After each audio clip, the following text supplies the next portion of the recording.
All right, we are live. Welcome. I wasted that joke. I thought we were live. That's why I made that joke. No, we're live now. I already forgot what joke because it's me. So, Yeah. Memory of a goldfish. I was like, no, wait, don't go live. And you're like, too late. Oh, I see. That makes sense. But welcome everyone. We are here for episode 66. Love that. Order 66. How did we not have Star Wars on this episode? Shame on because it was because it was your pick. Shame. This is for me.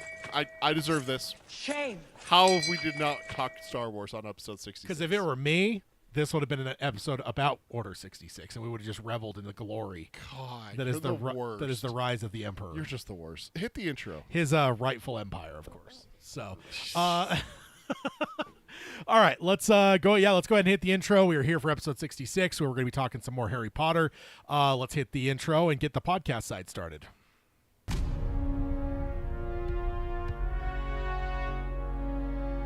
He who is ashamed of his geekery has forgotten the face of Stan Lee.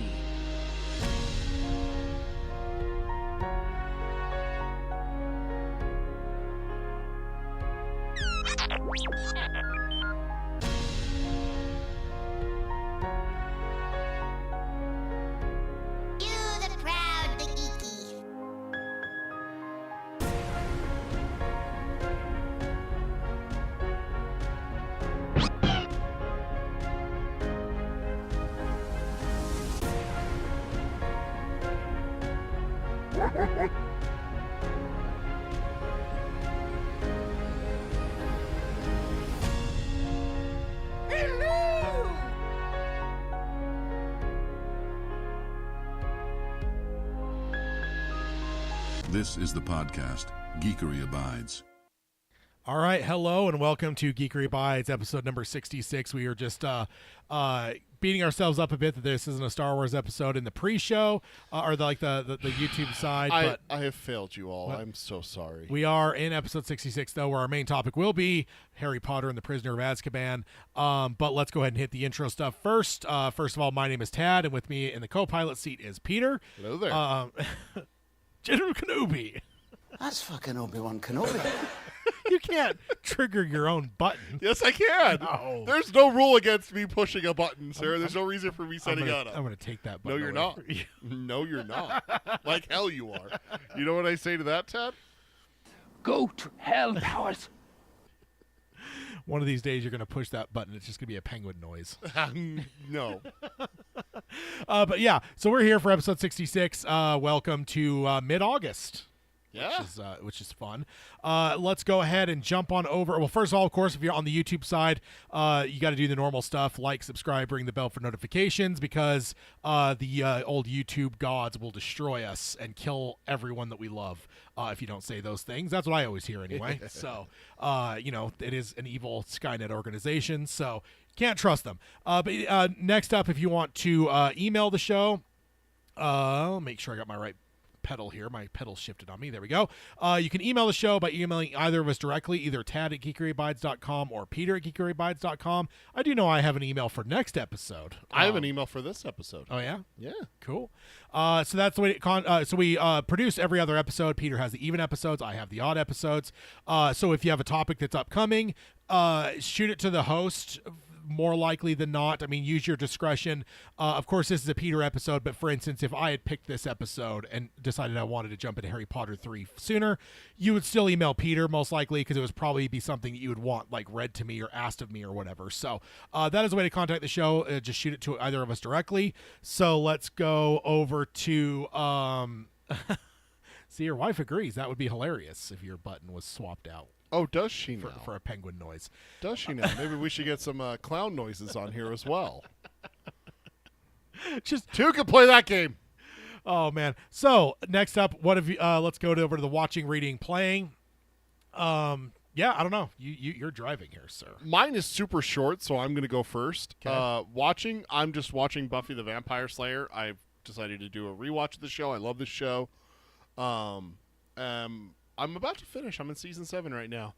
I realized, and I'm kind of ashamed of it, I completely forgot King of the Hill. I cannot believe that I that goddamn button? Shame. I forgot King of the Hill. You don't watch any of it. Nothing. Shame. Nothing. I completely forgot about it. Last weekend, this week, the funny thing is that I was sick. I got sick on Tuesday and missed work on Wednesday. I went home early Tuesday and forgot and missed work on Wednesday, recovering. I think it might have been food poisoning. And just, I could have watched King of the Hill like 3 times over. Sounds like I know what you're doing tonight. And I completely forgot. Sounds like I know what you're doing tonight. Yeah, I'm watching a movie with my wife. Sounds like King of the Hill's got a trumpet. Sir. No, I know what I'm doing tomorrow. So rewatching Buffy the Vampire Slayer. I did watch the international phenomenon, the movie that is taking over the world right now, K-pop Demon Hunters. You, of course, have not heard a single thing about this. I don't know any of those words you just said mean. I made a mental bet with myself that you had not heard about this. This movie is a Netflix original. It's an animated kids show, which is why it's not on your radar in any way, shape, or form. It has been the #1 movie on Netflix, what is it like? I think I read 9 out of the last 13 weeks. It came out in June. It's a Korean film with Korean actors and vocalists. It is a musical. It is phenomenal. I don't care what anyone says. Love what you love. Anyone who says otherwise, I'm not saying anything. No, I'm just quoting you. I'm not saying you are. I'm just quoting you is what I'm doing. Okay. I'm not saying you are doing this. It's just that I will say the story is original. The music hit and was earwormy, but I will warn you, Tad, it is boy bands and girl bands from Korean K-pop, so maybe not your cup of tea, but probably not. It is an original story, and it is going to spark a franchise. I will tell you that right now. And I'll tell you right now, also, a discussion will have to be had about which is bigger, K-pop Demon Hunters after a few movies come out, or the Spider-Man Into the Spider-Verse, because they're both done by Sony Animation. It's going to be an interesting topic at that point. I may put it on the calendar and make you watch it. You know what? We have a free episode in November, Tad. Forcing me to watch a Korean family movie? I don't know about that. I could put that in November and make you watch K-pop Demon Hunters and everything. And of course, I watched Harry Potter and the Prisoner of Azkaban because I was wondering that last night when I was watching. I'm like, wonder if Peter actually watches these, or if he's just seen them so many times that it's just you know. I actually say you were living under a rock your whole life and you never seen Star Wars, and we were doing something like this for Star Wars. I mean, I might watch them, but you have it memorized. Yeah, it's like I will confess something to you. The films are not my favorite is the books, especially the audiobooks with the performer that they have. But I do like the films. But I have not watched them nearly as much as some of these other Harry Potter fans who watch them religiously. I know some people who watch these films 2-3 times a year. Yeah. They watch all 8 films 2 to 3 times a year. So I am not that. So I do need to rewatch them to refresh. And there were things that I picked up on that I didn't remember. So I'm still reading The Stand. I'm kind of pacing myself. I don't want to finish too early because we have our hangout for our other show in September. So I'm kind of pacing that a little bit. Yeah. And then, of course, I am still only playing 7 Days to Die. I have discovered modding for that game is really easy, and I'm modding the shit out of it, Tad. I'm adding guns. I'm adding elevators. I'm adding a ton of shit to this game, and I'm going nuts. So.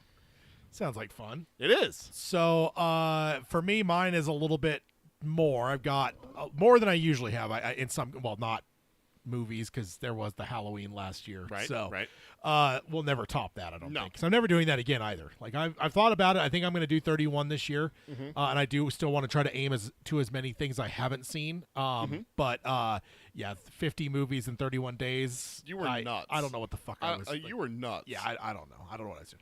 But I decided to, because I do enjoy the snack, I watched the, I can't remember if it's Apple movie, Flamin' Hot. It's like a semi-true story based on the guy that invented Hot Cheetos. Okay. Kind of a cool story. I mean, the dude is real. There's apparently some arguments as to, like, the validity of the story and whether he actually created it. Okay. But, like, the whole premise is he's, like, Hispanic in, like, South L.A., And he basically he finally gets a job at Frito-Lay, and then during the course of time, like, they're having issues and shit in the 90s, late 80s, early 90s, and he basically pitches them on the idea that, like, you are basically nobody is servicing, like, the Hispanic community.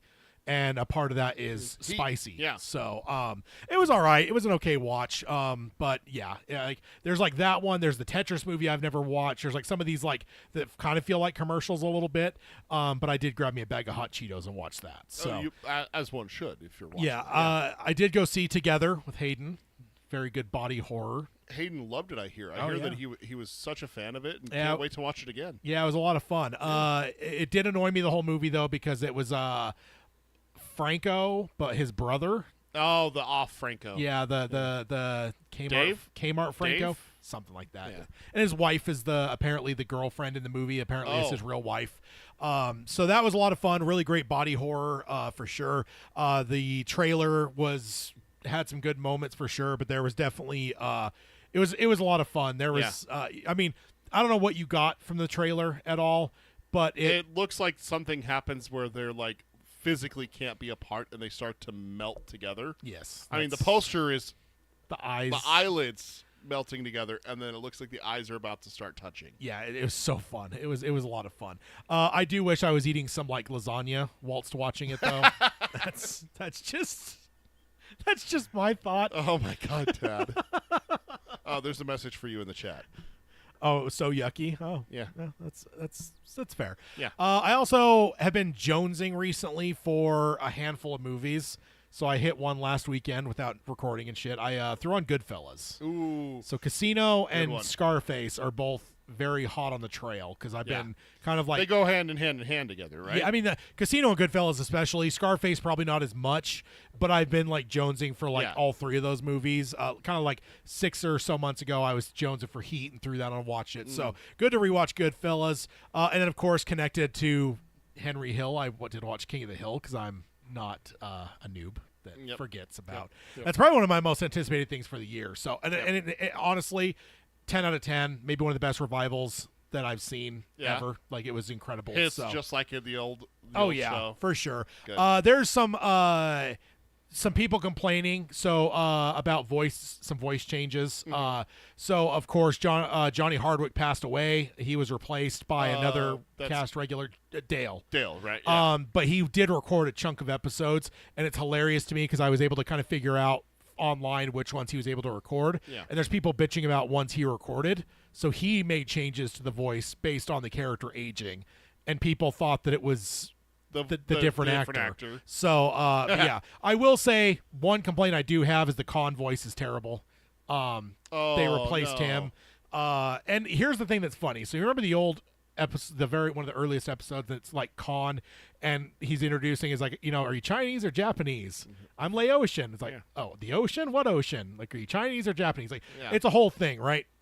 So they get an actor, and I forget where he's from, Thailand maybe. So it's just, again, it's the same. It's almost the real joke playing out because they get an Asian actor, but he's not Laotian. Yeah. Like that. Asian doesn't mean Asian. Like those are distinct countries. Like, and it's just, it was not good. It was they weren't even trying to be the same as it was in the original. So that's the only one that was off-putting to me, but he's fairly small, and it was only like the tail end, or whatever. Killer show though, loved it. Having Peggy Hill back in my life is a treat. How many episodes was it? 10. Oh, okay. Something like that. Yeah, it's not long, but Hayden says Laos isn't known for their voice talent. yeah, I mean, I would assume there's probably some Laotian voice actors out there that could have filled in and maybe at least tried to replicate. Like, because the guy that played Khan originally is the one that replaced Dale. Oh, and, really? So, like, he obviously did a really good job. In fact, I think in some cases he actually did better than what Johnny Hardwick did. When I looked at the episodes currently. This new stuff so with Johnny. It hits, like, it changes back and forth. And there's some episodes that you, like, whatever. And again, I kind of found a place that lined out what episodes are done by who. And I was like, okay, so this is the new guy. And I'm blanking on his name, but he's a longtime King of the Hill guy. And he, there was an episode that he did, and I was like, dude, this sounds actually better in some cases than a few of the Johnny Hardwick episodes. So I think because they're all making choices, some of them are making choices about like changing the voices a little bit, because this is fast forwarding quite a ways, so all the characters are older and stuff. So Toby Huss. Toby Huss, yes. So did watch all the King of the Hill. I spent about a week watching. Oh gosh, it. he voiced Khan and Cotton. Yeah. Oh, so okay. Cotton died at the end of the last series. So Yeah. Also, I did start a couple episodes of The Institute. Watching that on the Stephen King I need side. to watch that too. And then I did dive into Alien Earth. I cannot recommend that enough. That is a killer fucking show so far. They are perfectly capturing both like the horror elements of the first movie and the action elements of the second movie. The premise is like early on, a ship that gets destroyed by aliens lands on Earth. So, and maybe that's why they want to keep it when they realize there's one on the research vessel. Yeah, because this takes place before Alien or Aliens. So, it would be a thing where it's potentially, does Weyland-Yutani figure out about the xenomorphs, and then both Nostromo and what happens in the second movie are all about capturing this perfect specimen. So it's good so far. I highly recommend it to anyone. They're doing a killer job. It is up there. It's really, really good for alien stuff. Yeah. So also I decided I wanted a procedural, and I've just kind of like, I just want something kind of like whatever to watch. And like I've been wanting something lawyer, so I was like doing some research. And one that was highly rated came out actually mid-aughts, I think. Suits? No, that was on my list potentially, but I ended up going with is The Good Wife.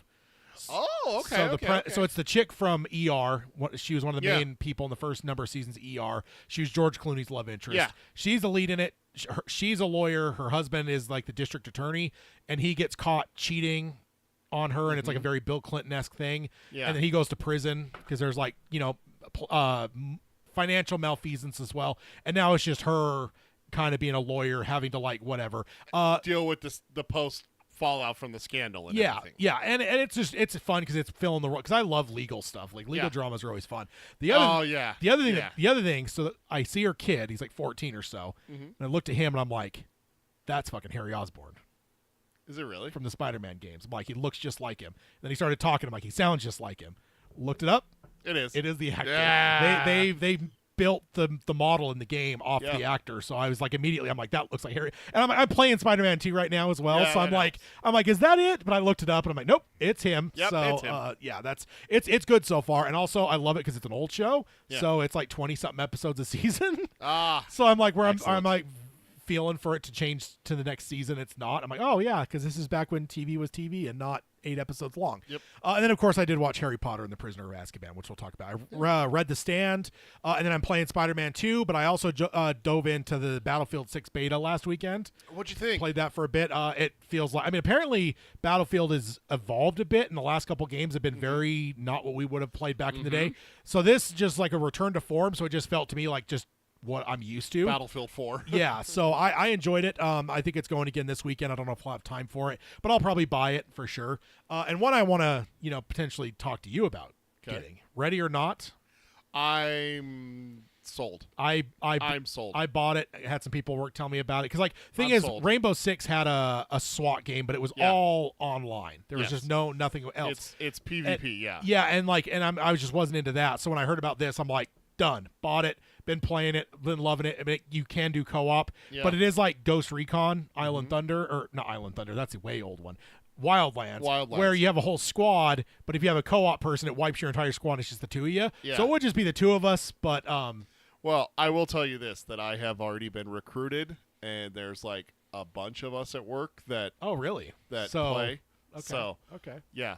There is a push for me to get this game. Absolutely, it is on my list. All right. I, however, have not bought it yet. I did buy something else though that you're going to be kind of mad that I haven't played yet. Oh yeah. I did buy Mortal Kombat. Ooh, which one? One, the new one. The new one. Okay. It was on sale for a hell of a deal. Yeah. Last week or the week before, they had like the definitive edition that has all of it in there. It was on sale for like $34, and I was like, "Oh yeah, that's great." I can't not have all those characters and everything like that. Yeah, they're So, coming out with the classic that has the original 3 games. They're re-releasing that here pretty soon. They have like a collector's edition of it and everything. Yeah, I'm pretty So, excited for that. And then, of course, Spider-Man 2, still playing through that. I'm Yeah. about 60% of the way through, maybe. I think maybe that's even stretching it, probably 55% of the way Nice. through. So, good stuff, though. Loving it. That's what I've been up to, though. Okay. My wife has been watching Harry Potter 3, Countdown, Resident Alien, Buffy, and a show called Upload. Reading nothing at the moment. She did finish Misery and now wants to watch the movie, which is what we will be watching tonight. Oh, okay. Playing Death and Taxes, Disney Dreamlight Valley, and a Strange Horticulture, which is a weird game about plants. She tried to explain it to me. I and don't it trust just- plants. I don't trust plants either. I've seen Lord of the Rings. And she did watch K-pop Demon Hunters with me and my daughter as well. Hayden has watching The Bear Season 2, Crimes of the Future, Yucky, Tron Legacy, stoked for the next film, playing Borderlands 3 and Red Dead 2, reading Beyond Good and Evil by Nietzsche. Yeah. Thank you. All right. That's great. I love that these guys got back into Red Dead 2. I love seeing Yucky in the chat. That's always fun. And the Bear Season 2 is real. Actually, I'm not even sure if I've watched Season 2. Or wait. Whatever the newest season is, I haven't started yet. But I think that's Isn't it like season, on Season 4 or I think it 5? is. So Season 4 I haven't dove Yeah. into yet. So that's on my list for sure. So The Bear has 4 seasons currently. okay. And that's So- the newest one that just came out, which I have not watched Yeah. through that yet. So So we're doing things a little bit differently here at Geekery Abides today. everything's all topsy-turvy. Topsy-turvy, turning things on their head. We're going to start with our main topic. We're going to dive right into Harry Potter after everything we've been watching, reading, playing. So we're going to dive right into With this. the news on the tail end. Yeah, we're going to keep some news at the end. It's just a matter of how much we talk about Harry Potter determines how much news we cover. So Yeah. we're going to start here, and we're just going to go right into it. Oh, yeah. Hayden and I are going to Weapons tonight. Oh, yeah, you are. Very, very excited for that because that has been called a masterpiece. It's last I checked, it was 100% on the Stupid Tomato website. Stupid tomato website. I'm very, very excited for it. So, It looks really eerie and creepy. So Yeah. I can't wait to hear about I'm it. just hoping for at least one Yucky. I'm assuming there's going to be more than one Yucky. I hope so. So I mean, after Together, you're though, going with Hayden. If someone stubs their toe, it's a Yucky, right? So imagine if they stubbed it and you saw it break. you like it zooms in and it shows it and everything. Or you see the little pinky toe and it's like broken in half. My wife says, "Let us know how good it is." I had a coworker that said it was weird. She said it was good but weird, which means right up your alley. I'm all about it. And Hayden says, "I'm so nervous." I also just bought the monkey and long legs. I've failed to get those into my collection until very recently. Yeah, you were telling me right before we went live there was a 4K sale and you went ham. Yeah. That's You got a problem, Tad? Do we need to have my, a talk? Hey, all I'm saying is my wallet needed to lose a little weight here at the end of the summer, so I helped it along. Oh, before we dive into Harry Potter, we do have a scheduling announcement for Oh yeah, next yeah, month. good call. We forgot on the last show, so we're going to remember on this Well, one. until the very end. but Our, yes. we remembered at the end, but a lot of people had dipped by then. September 13th episode will be moved up a week. It will be on September 6th. Yeah, so we got So- today, then we got a fortnight until our next episode, and Yep. then after that will be a double header. They'll have that, and then a week later we'll have the next the first episode in September. Correct. So just know that it's happening. So Have you yeah. changed those in YouTube? Not yet. Okay. No. Just making sure. I have not. So in 2 weeks, we will be talking our natural disaster films, and then the episode that is being moved up. So good, we're going to cover it sooner as Batman Begins. I can't wait. I'm gonna. This might be our first Geekery Abides where we fight, like fight, because. Well, I'll tell you right away that is Katie Holmes terrible, Okay. god awful terrible. Okay. It's it's like one of those like Don Cheadle replacing Yeah. fucking You're Terrence like, oh, thank Howard. God. Yeah, it's like replacing her with fucking Donnie Darko's sister was like great. It was wonderful. And then she gets blown up. I guess I could have stood to see her killed in the second movie if they would have used Katie Holmes. But they got her replaced. and Yeah, that they got her replaced. Killed They got- that actress yeah. instead. So it kind of feels kind of. Yeah, it sucks. Why do they hate her? Yeah. Rachel McAdams? No, Gyllenhaal. Oh, Maggie Gyllenhaal. That's Because right. they play That's brother and sister in Donnie Yes. Darko, and they're actually brother Yes. and sister, which you see in the movie. You can Yes, see you the see it. real. You can see the real sibling chemistry there. Yeah. The reason for the change is it will be Tad's 40th birthday, and him and Hato are going on a vacation. Yeah, an Gonna excursion go down go- south. Gonna go enjoy themselves and get Ring in the 40th birthday drunk all day. as you should. Yeah. In a I mean, pool. not drunk. I get a really healthy buzz at breakfast, and then just hold carry it the rest of the way. He just holds it. Hold it Yeah. constantly. So I'm excited for it for sure. Yeah, should be fun. So that's why we're moving the episode because the 13th, the day we're actually leaving. Yeah. So we're going to move it up a week to the 6th. So scheduling stuff aside, we watched Harry Potter and the Prisoner of Azkaban. Yeah. This is one that is very highly anticipated for a lot of us, Tad. I got to tell you that right off the bat. This is my wife's favorite.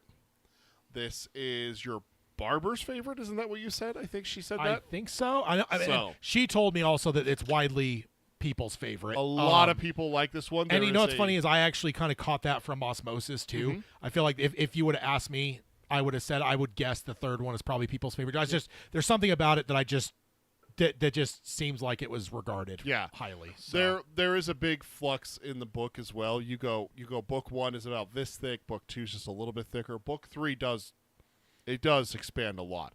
Yeah. And there is a lot more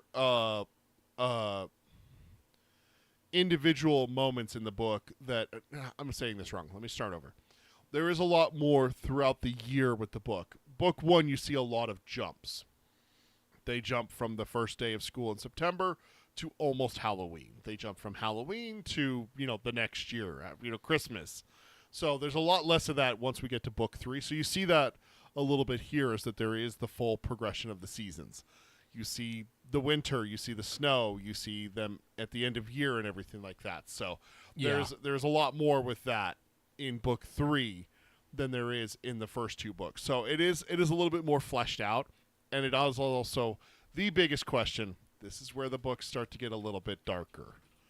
This is where the tone starts to shift a little bit. Did you catch that with the film? I mean, I mentioned that in previous films. I thought there was more darkness than I would have expected. Like Chris Columbus, just the idea that these were originally written for younger kids, but it's like you were dealing with things like racism. There were some darker elements too, where I was just murder off the top. Yeah, I was kind of shocked in those first couple movies because I think I've also kind of gotten that sense from like pop culture is that the book started for like younger readers, like 10 to 12-year-old readers, but then it kind of grew and evolved, or not evolved, it matured with the children that grew up with it. So I expected that to probably happen as the movies went as well. But I think there was more. It was less Disney in the first 2 than I expected it to be. I say Disney is a shorthand for like super Wholesome, G-rated, wholesome, like yes. Whatever. We're going to shield kids from even watching Snow White take a bite of the poison apples. So yeah. Hayden also mentioned, what did he say? An array of Latina princesses will be fanning him with palm leaves and feeding him hot Cheetos under a cabana. I said in the chat only if we bring the hot Cheetos, because back in 2017, which the world has gotten much more expensive since then. Yeah. Apparently, all hot Cheetos had to be imported to Mexico from the United States. So I was just drunk in a pool, and someone's like, "Hey, I'm going to the gift shop." I'm like, "Oh, I saw a bag of hot Cheetos here. Grab me some. I'm kind of craving some." They came back kind of dumbfounded, and I'm like, "What?" And they're like, "Those cost $20." Good and it was Lord. like the normal, like the bag you'd pay, like the individual bags at the gas station. like $3 or $4, like like the little bit bigger bag. Yeah. But and like they asked why and like whatever, and they bought them for me, and I paid them, of course. But I'm like, Good yeah, man. Good if man. I ever want hot Cheetos again, I'm gonna deflate the bag and bring them with me. Yeah, you bring those with you. You take those out, put them in Ziploc bags, and hide them in your suitcase. Yes, or Don't- tape them to my Don't torso. make it suspicious at all that you're hiding something or anything. So the other big question that I have is, did you notice the changes that they made to the aesthetic of the movies as well as like the settings? Like they filmed in a completely different place than they did the first 2. I mean, I definitely saw the cinematography seem to change, but I think that goes along with the director. Also, I know that I don't know what Alfonso Cuarón's. I want to say he had done some horror movies or has done since. Like I feel like he seems to be a little bit of a darker filmmaker than a Chris Columbus. So I was famously, one of the first things that comes up is he directed Pan's Labyrinth. Okay, And Children of Men is Yeah. another one that He directed Gravity, so those are Gravity's after as well yeah. as But it did- as well as Pan's Labyrinth and Children of Men are also after. Yeah, so I think I would have suspected, and just the fact that, the kind of filmmaker he is renowned to being, the style change, cinematography-wise, didn't necessarily throw me off by any means. I didn't notice like sets or anything, I guess, if that's what you're saying. That they the castle itself is entirely different. So I mean, if you notice, like the way that it always sticks out to me is the very first castle of the first two movies. That castle is it's flat. yeah. There's no hills. There's no Oh, valleys like and stuff like that. The topography. That's the big thing. Is like I did notice it did yeah. seem different, but I was like, it could just be that they're shooting it from like different angles because it's like when you see a sitcom and it's like, hey, when you got the base set, you've got to like use every corner of it because people get tired of the exact same shot. So I kind of assume that's maybe what it was. So I guess you're right. I guess I did notice it. Yeah, it just, like the first book when Harry realizes that there's something wrong with, and they need to go run to talk to Hagrid. They run flatly across the ground to Hagrid's hut. In this one, when they're going down to to see him with like Buckbeak, I assumed they're he moved. going like down. Yeah, I assumed he moved. That's So that's interesting that you think that. Like that's something that a lot of people notice is like the difference. Some people love it. Some people didn't like it. So yeah, I was biggest just wondering, biggest like, age jump for the characters too. Just because they filmed the two almost simultaneously. I mean, not exactly, but they took like maybe a month break, but like that's essentially filming simultaneously. Whereas this one they didn't, so you do see an age jump a little bit with the kids. So also new actor for Dumbledore, right? That was my next thing I was going to talk about. No, yeah, that tripped me out because I did not see a difference. No? I feel like they really must have tried hard to make him look very similar to. I mean, the thing is that Dumbledore has What's his very name? much. Jeremy Harris? No, Jared Harris is the son. Richard Harris, yeah. Richard Harris, and then the new one is John Lithgow for the new. Oh, you're new. no. Okay. This Yeah, I this get one, Michael Gambon, who Yeah. we just lost recently, unfortunately. Oh, really? Yeah. I will say I didn't have it in the news, but there was an interview recently where Gary. Oh gosh, never mind. Not recently. 2023. September of That's 2023. So That's recent. 2 years. In comparison to movies we're talking about from the it's early true. 2000s. It's true. I did see. I didn't cover it. I didn't necessarily have it in the news or anything, but I did see something with Gary Oldman where he said he would have actually been okay if they asked him to play Dumbledore. He probably would have for the He for could the have new one. done it. I mean, yeah, he could. That's the thing with Dumbledore is that he is an old man with a big white beard, so it's kind of hard to be like, wait, is that the same as that one? I mean, no, they both old men with white beards. He could play Harry Potter though. It's Gary Oldman. I mean, he could have played Buckbeak for all we know, the hippogriff.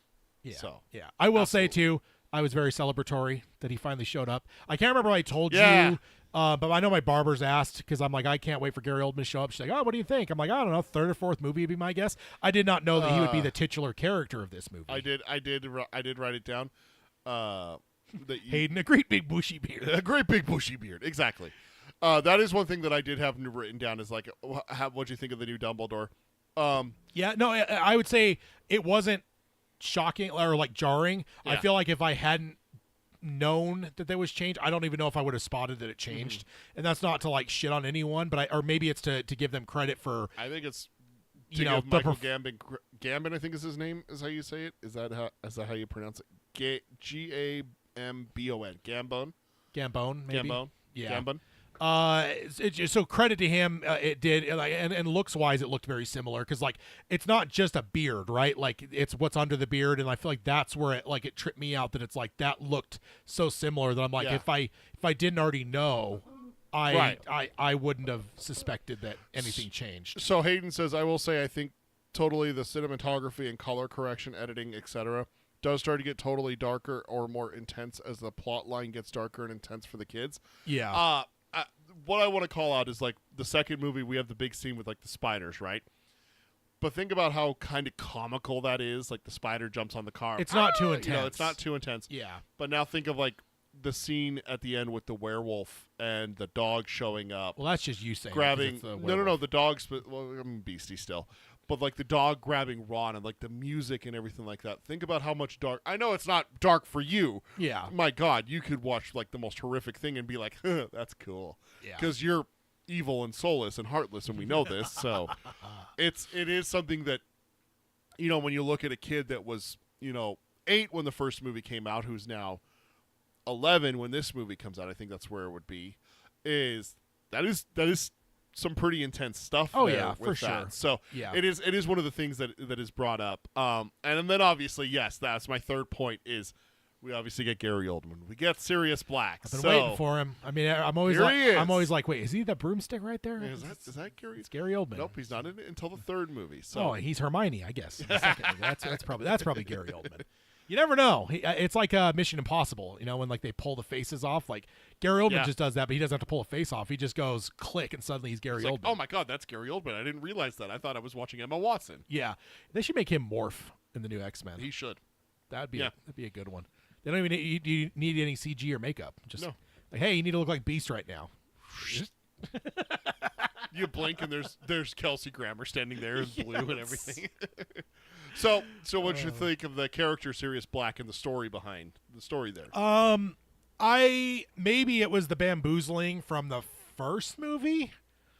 Was it? Which one was the one where they really made you think it? Well, they made you think it was, that it was Snape. Yeah, they made but you. But it was Quirrell. Yeah.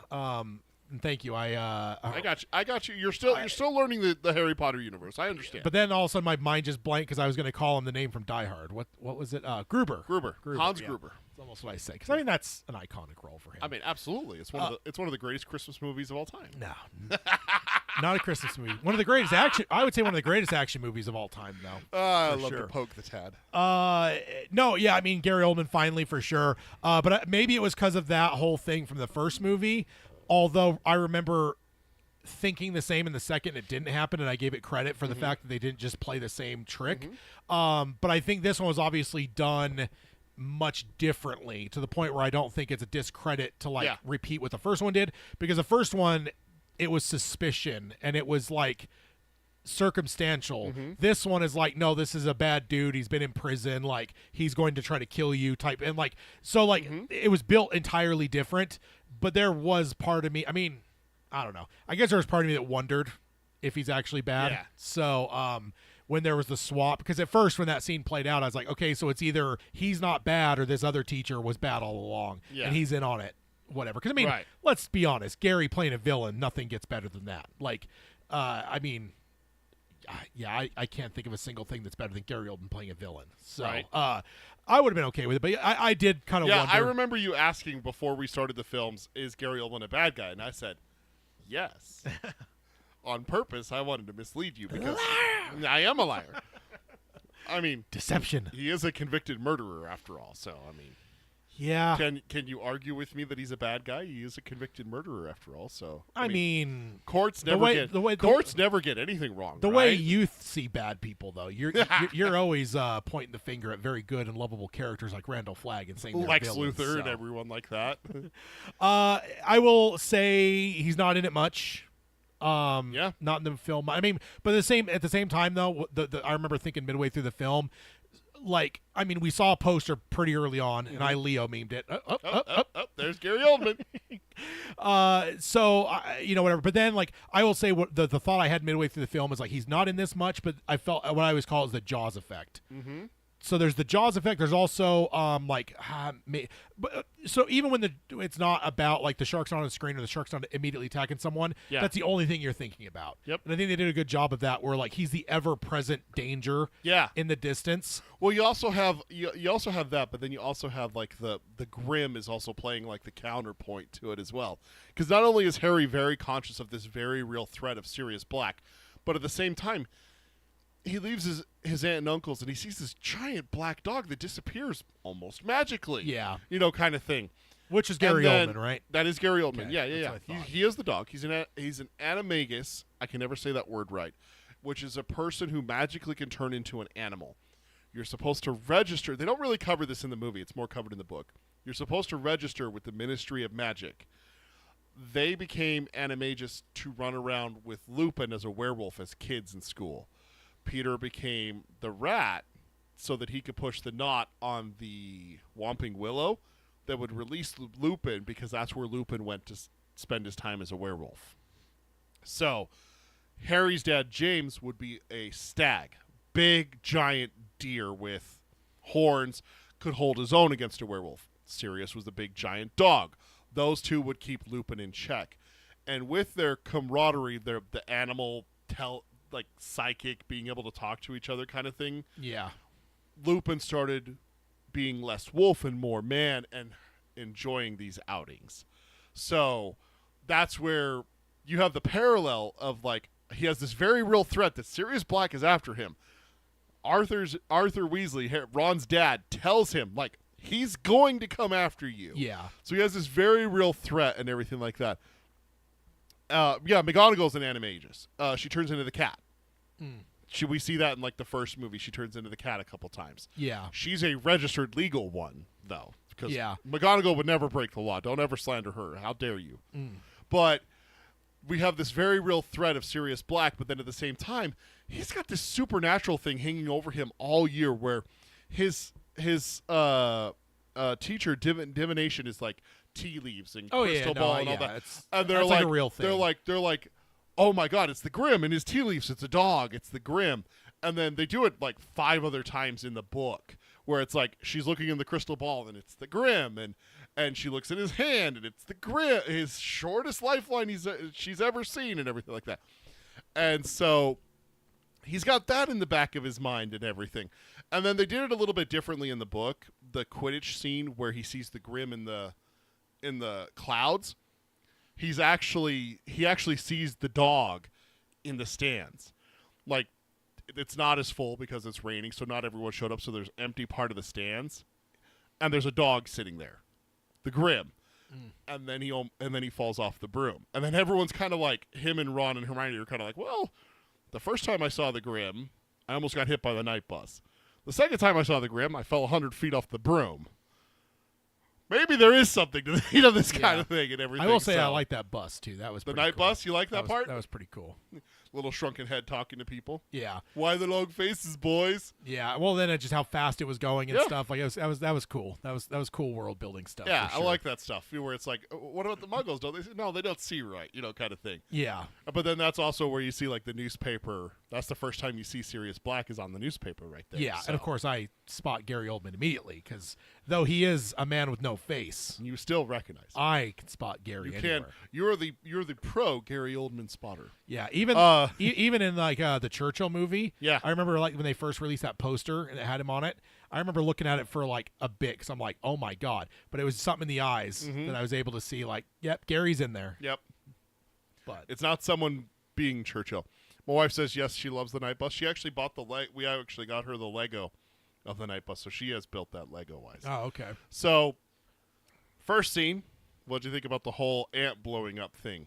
Oh, Him blowing up his ant, yeah. I mean, that was some Willy Wonka shit there. right? Yeah, Like- that was.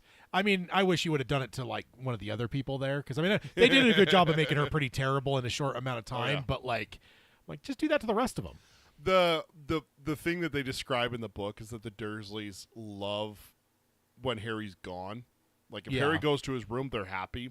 The less they see him, she more prefers Harry there, so she can sit there and just poke him and criticize him and yell at him, and they did a good job of and that for everything. sure. Like Yeah. I even before anything happened, I'm like something's probably going to happen here. They're doing like I'm not going to say they're trying too hard because that sounds negative, but there's just times you can tell when they're really trying to make someone earn something that's coming. when they're setting up the next. Yeah, I'm a fan of horror movies, and Yes. horror movies does that all the time, where it's like you get a character and they're just so like abjectly fucking terrible. Yes. and it's like that they have some fucking god awful heinous kill that they're saving for that person, and you're making them earn it. Like Yeah. that's happens more often than not. So I kind of saw like something's gonna happen here because like they're just making this lady so fucking terrible so fast. Yeah. So yeah.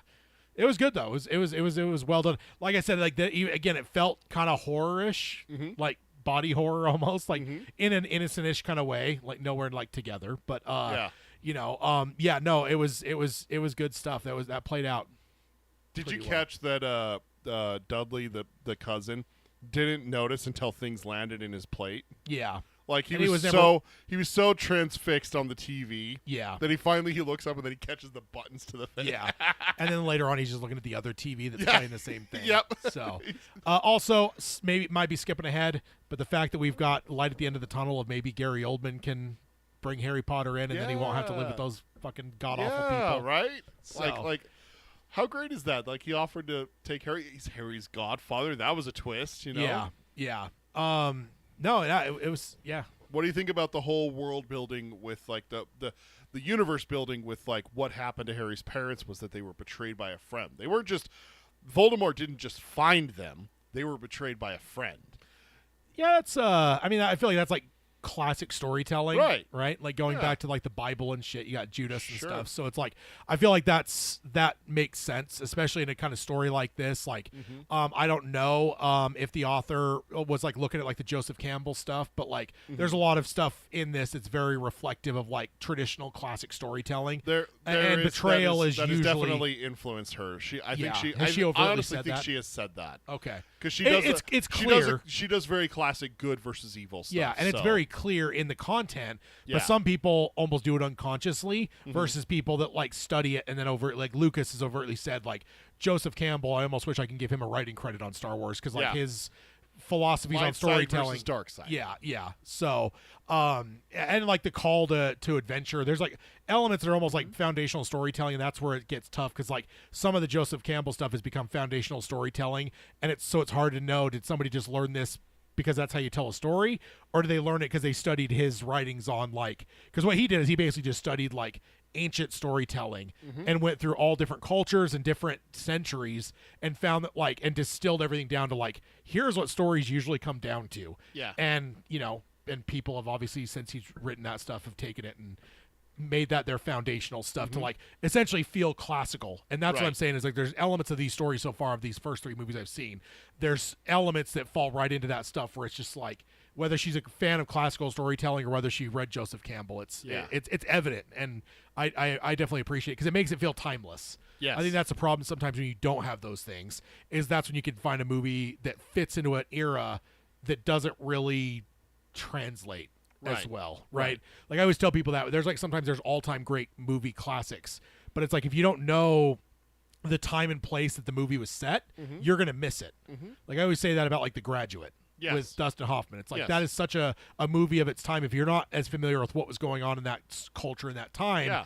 that movie can feel very like, what the fuck is that? What did I just watch? Like, Yeah. like you've got, and it's unfortunate to an extent, but it is time and place. But unless you do something like this, it's classical, that it just, somebody could watch this 100 years from now And it's and it they're fits. gonna grasp it without having to know like what was going on in the early 2000s or what 90s when she wrote the books. Like you won't need all of that. Nope. You could, it just fits. So Yeah. I appreciate that about these stories so far. That's for sure. Yeah, and I love them for that simplicity. I love good versus evil. Obviously, I'm a huge Star Wars fan, because of that. And Star Wars is such a huge influence of this. And this is a lot of similarities between Star Wars and Harry Potter. The Chosen One and everything Yeah. like that. Oh yeah. Orphaned and all of the similarities you can draw between them. The next question that I had for you is, how did you feel about the twist with Scabbers, Ron's rat being Peter Pettigrew? That was definitely interesting. I mean, they even did some good setup with it. The fact that Seeing the rat, him on the the rat, map, the yeah. rat went missing and stuff. I think what I was most surprised is that he was the rat the whole time. So like that's multiple brothers that had that or something. Is that what I got the impression? So, how it is in the movie and in the book, they got it right both ways. Is that Percy, Ron's older brother, got Scabbers, the rat, 12 years ago, and passed it on to Ron when he outgrew him. Rat is in the wizarding world is kind of a younger kid thing. Not many. Well, it's the that's coolest why- pet of all the kids. That's all I'm saying. No, it's not. No, it's not. Dude, and you're going to lose this argument. I'll tell you right now. Hedwig the owl is far superior to Scabbers the rat. I'll take a rat over an owl any day. No. Delivering mail for you? Fuck off. Rats are cool. No. I had a No. pet rat as a kid. Owls are far superior to rats in every way, shape, and form. There's nothing rats. That's why kids outgrow rats, because they're useless and pointless. You're allowed to bring a toad or an owl to school at Hogwarts. You're not even supposed to. Toads are cool. They don't too. even say. They don't even say. I think they actually do say rats, but no one brings a rat because that's what little kids. That's the little kids thing. So it's just like Yeah. it's almost like Ron's like unwilling to let that go. He's loyal. That kind of. That's one of the things with Ron's personality. But Yeah. yeah, I remember being blown away. Did he have it in previous movies? Yeah, Scabbers the rat is there in the first movie. He tries to do a spell on him when Hermione comes into the carriage compartment. okay. And that's when they meet Hermione. It's like, Yeah. oh, you're doing magic. Let me see. And nothing Yeah. happens. Yeah. So he is there. I'm just saying, if I'm So- a kid and I have an owl, a cat, or a rat, I'm going to take a rat, cat, and owl. That's the order I would take them in. Owls deliver your mail. How else are you writing home to your parents? And that ugly ass cat she's got. Oh yeah. Yeah. It's one of those swoosh face shit. cats. I just spaced on his name. It's one of the ones that have like the pig Damn it. face. It's like Yeah. it's like a pug cat. Yes, absolutely. Crookshanks. Crookshanks the cat. Yeah. Yeah. I mean, I'm not poo-pooing owls in general. I think owls are pretentious and stuck up. How dare you slander Hedwig like that? One of the most no, beloved characters. No, owls in general. I'm not talking How about dare that one, but How dare you? maybe it's Winnie the Pooh that ruined me on owls. They're all uppity and fucking highfalutin and Well, shit. I know more than you. Yeah. Kind of thing. Little assholes. And they could turn their head all the way around. All right, so one of the big discussion topics that we have to talk about is we have to talk about the introduction of one of the most feared creatures Oh yeah, that's in actually all of Harry that's Potter. actually an like when we were talking about it getting a little bit darker and more mature. I think that actually is probably the most Yep. like terrifying element that they've added to the point where I'm like, yeah, this is not letting kids off easy anymore. Like this is I think there's at a certain point now you almost have the hook in the kid's mouth to the point where it's just like you either hang on or fuck off. Like Yeah. cuz that was pretty The Dementors. yeah, that was pretty intense. So you have the Dementors. And they're supposed to be good? Like they're the guards for the prison. You would assume Okay. that makes them good, but like There is tension in the book. They don't cover it in the movie as much. There is tension between Dumbledore and the Minister of Magic for letting the Dementors basically have a buffet at Azkaban. Because when you're sent to Azkaban, you are under their thumb, skeleton thumbs, 24/7, which means that you never feel a moment of happiness. You are constantly being drained by them. They're constantly feeding off of that with you. So it is basically when you go to prison in Azkaban, you are basically being tortured. somebody was put there in the first movie, right? Hagrid was put there in the second movie because they thought Second. he opened the Chamber of Secrets. Okay, that's And that's why he was terrified of Azkaban, is because Yeah. he would be under the rule of the Dementors. And so you can understand like why Dumbledore hates the Dementors. They're evil, they're vile creatures. Yeah. But the Ministry aligns with them to keep the Wizarding World safe. This is a very political kind of statement. This is something I knew you would find this fascinating because they didn't cover it in the movies, but they cover it in the book, is that So it's like a means to an end. It's Like a means to an They're end. useful. they keep us safe. Because remember, this is something to remember. Sirius Black is a air quotes follower of Voldemort. There's others in Azkaban. Spoiler alert. There are others in Azkaban who didn't die, Well, who they- didn't escape prison. That's not even a spoiler. They've So, already said that there's yes. like followers and There stuff. are followers. so- There are followers who claimed that they were bewitched or under a spell or something, so that they escaped prison. But there are ones who did go to Azkaban and are waiting for Voldemort to return to be released. So the Wizarding World feels safer because they have them, the Dementors, between them and those followers. Not to mention just normal, everyday bad people, murderers and stuff like that. So it is a discussion topic because I know how you feel about means to an ends with the political the criminal justice system and everything like that. So it's kind of Yeah. interesting. But then also you introduce one of the worst fates that I've ever heard of in fiction. You're not just killing someone, you're subjecting them to the Dementor's kiss, which robs you of your soul. And I want to get your So perspective. Ron's all right then. Ron's safe. He's a ginger. Trust me, there have been jokes made for decades now about that. So it's right there. It's an easy one. Yeah, it's such low hanging fruit. Old Warwick Davis could catch it. Yeah. Which I got to admit, like he has not been in it much. No. I feel like he's not the only one either. There's been a few where I'm like, man, you got some freaking Walter Frey. Like he was in it for like 2 scenes in this movie, and I'm like, and he was a much bigger part in previous films where I was like, Yep. But I mean, I'm sure I'm like, I guess that's probably like a week of work for him to show up for like 1 or 2 scenes, and that's it. Like, And still get paid.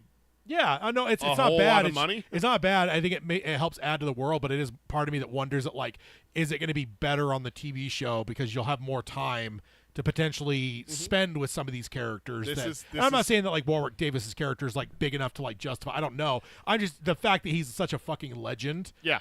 to be in this, and I've seen him for maybe two, 3 scenes through the whole 3 movies that we've watched so far. The thing that happens a lot in the books versus the films is that a lot of those discussions that Harry, Ron, and Hermione have about what's going on in the mystery and how are we going to solve That's all this, spelled. That's shown. a lot of that is more fleshed out in the books Yeah. during classes or going to classes or after they leave a class and stuff like that. So Warwick Davis's character is Professor Flitwick. He teaches charms. There's times where they're discussing these things, like sighting of Sirius Black, the one that happened in the Great Hall. That happened in a classroom. Like, hey Harry, did you hear?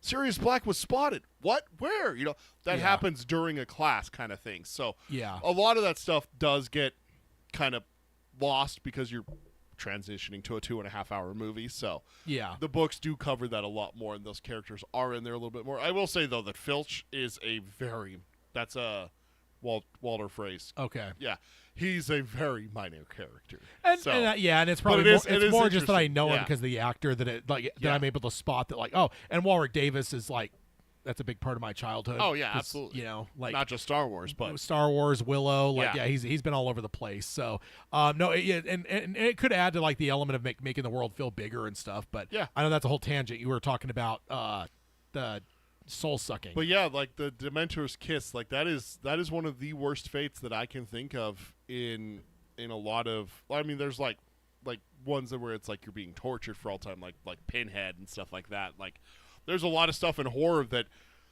doesn't match up to this. Like, yeah, you're killed, you're dead, but this one, your soul sucked out and you're left soulless. Yeah. Like that's terrifying to think about. Yeah. I just wanted to get your take on it, being such a fan of like horror and Oh yeah. bad no. things happening to people a lot in And films. that I you feel like I'm watch. crossing my wires. The Pennywise creatures are not those. That's something else, right?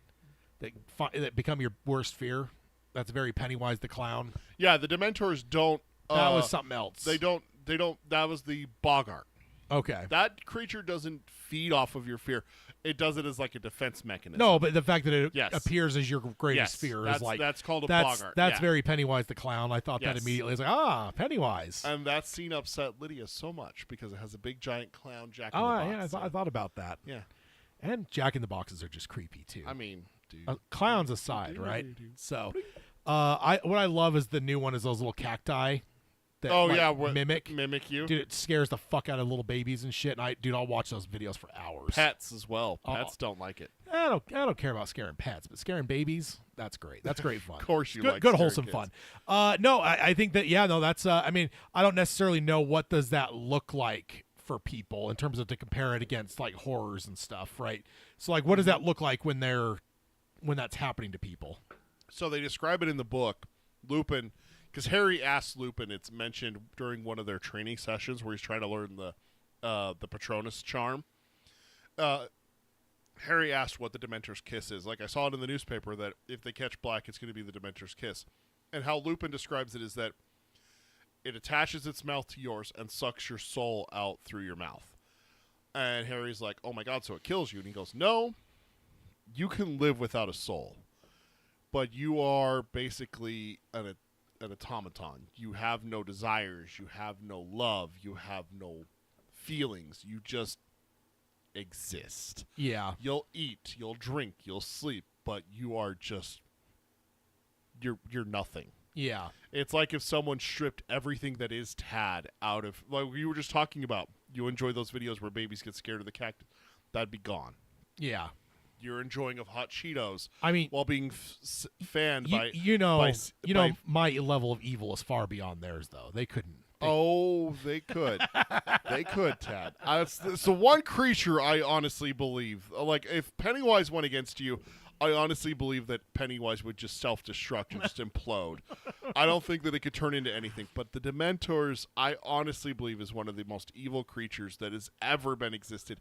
And the Dementor's kiss is terrifying to me. To be able to be sucked of all emotion whatsoever, all drive, all wants, all needs, all of that makes you a human is gone. So when he describes it that way, there's a back and forth with him and Harry where Harry's like, good, Black deserves, because he's found out that Black betrayed his parents. Yeah.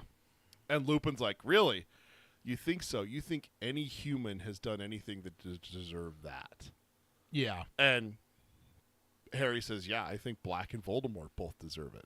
Yeah. So it's an interesting, like, oh my God, our good guy is saying that, kind Yeah. of thing. So it's But kind of that's a not moment what they're like doing that. to them when they're like pulling their face No, or whatever. that's just sucking the joy out of them. That's their base food. When they get to perform the Dementor's Kiss, it's like Thanksgiving. It's like, oh my God, this is the best thing I've ever had kind of thing for them. Yeah. So they're very eager to do it, which is why they try to do it to him on the lakeshore. And that's where you see the soul come out, that light coming Yeah. out of his mouth.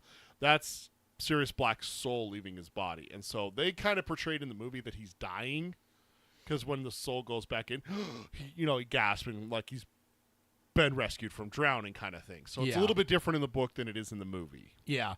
No, I think it's definitely a cool creature for sure. It definitely had Ringwraith vibes for me too. Yeah. Like it felt like that. Like I don't know. I mean, I think people were kind of like shown to fear them, but it was just it felt larger in a sense, kind of like Ringwraiths, right? Like So yeah, no, that's pretty fun. No, it's fun. It's pretty fun. Of course, Ted would say fun. Also, just you saying it, me meeting Pennywise, you know what I'd say? It's like, hey, want me to deliver some of these eggs to some other cities around the? Oh my God, Ted, you're just the worst. What did you think of the Marauders map? There's a reason I'm asking this, so I'll explain it afterwards. I just want to see what you thought of the Marauders map. I mean, that sounds like a good cheat code. right? Almost as good as an invisibility thing. Now imagine pairing them together. Yeah, exactly. If only he had been wearing that invisibility cloak when he went out looking for Peter Pettigrew, then he wouldn't have been caught by Snape. Fucking Yeah. Which kid was scared of that teacher, Snape, when they were doing the whole thing where it was the Pennywise creature? Neville Longbottom is his name. Was there a reason for that, or is he just In the books, Snape, nothing in the movie though? it's not really conveyed in the movie, which is why I get pissed off when people love Snape so much. Snape is an absolute piece of shit that bullies Neville. He calls him an idiot. He says, "Is there anything that you can't do?" I knew I liked. Stupidly, I knew I liked It's Snape. like, oh my God, I knew I liked him. this was a mistake. Bully- We're never watching another Harry. Bullying children, man. He bullies. He favors his house. He's the head of Slytherin house, so Malfoy's house. He favors Don't them. all of them to a sense though? I No. feel like Harry and his No. friends have gotten some help from some people there. They've gotten some help, but they not in this way. Like Snape actively looks for reasons. Hermione answers a question for him, and he takes points away from Gryffindor for answering Yeah. the question. So I mean, like, she is a know-it-all. So. I mean, yes, but that doesn't mean that she gets punished for it, Tad. Just because she's smarter than you. I don't know.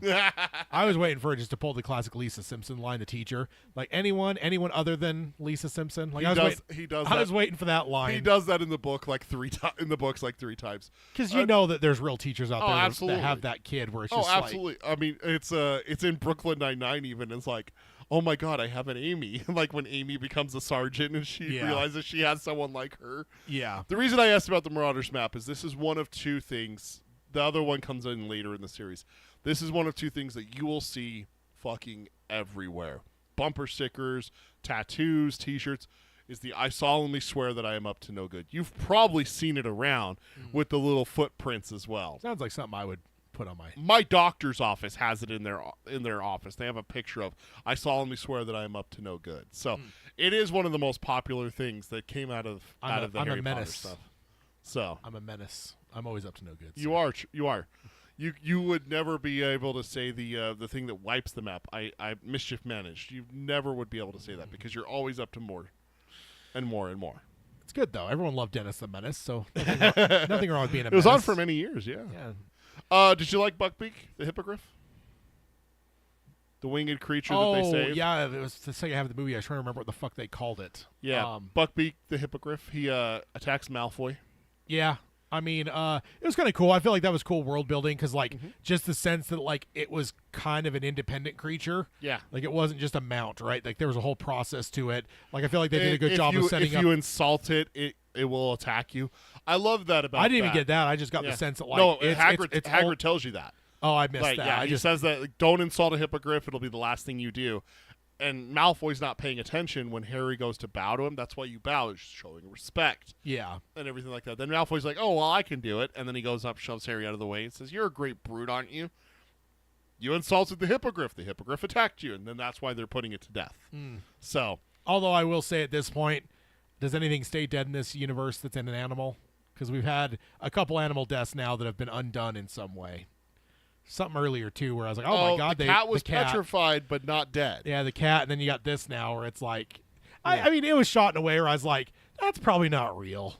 Like, Okay. that just cinematography sometimes gives it away. And it's like just the fact that it was so distant. I mean, I was twofold. Okay, it could be far Okay. away because they're deceiving us, but it also could be far away because there's like 12-year-olds watching this.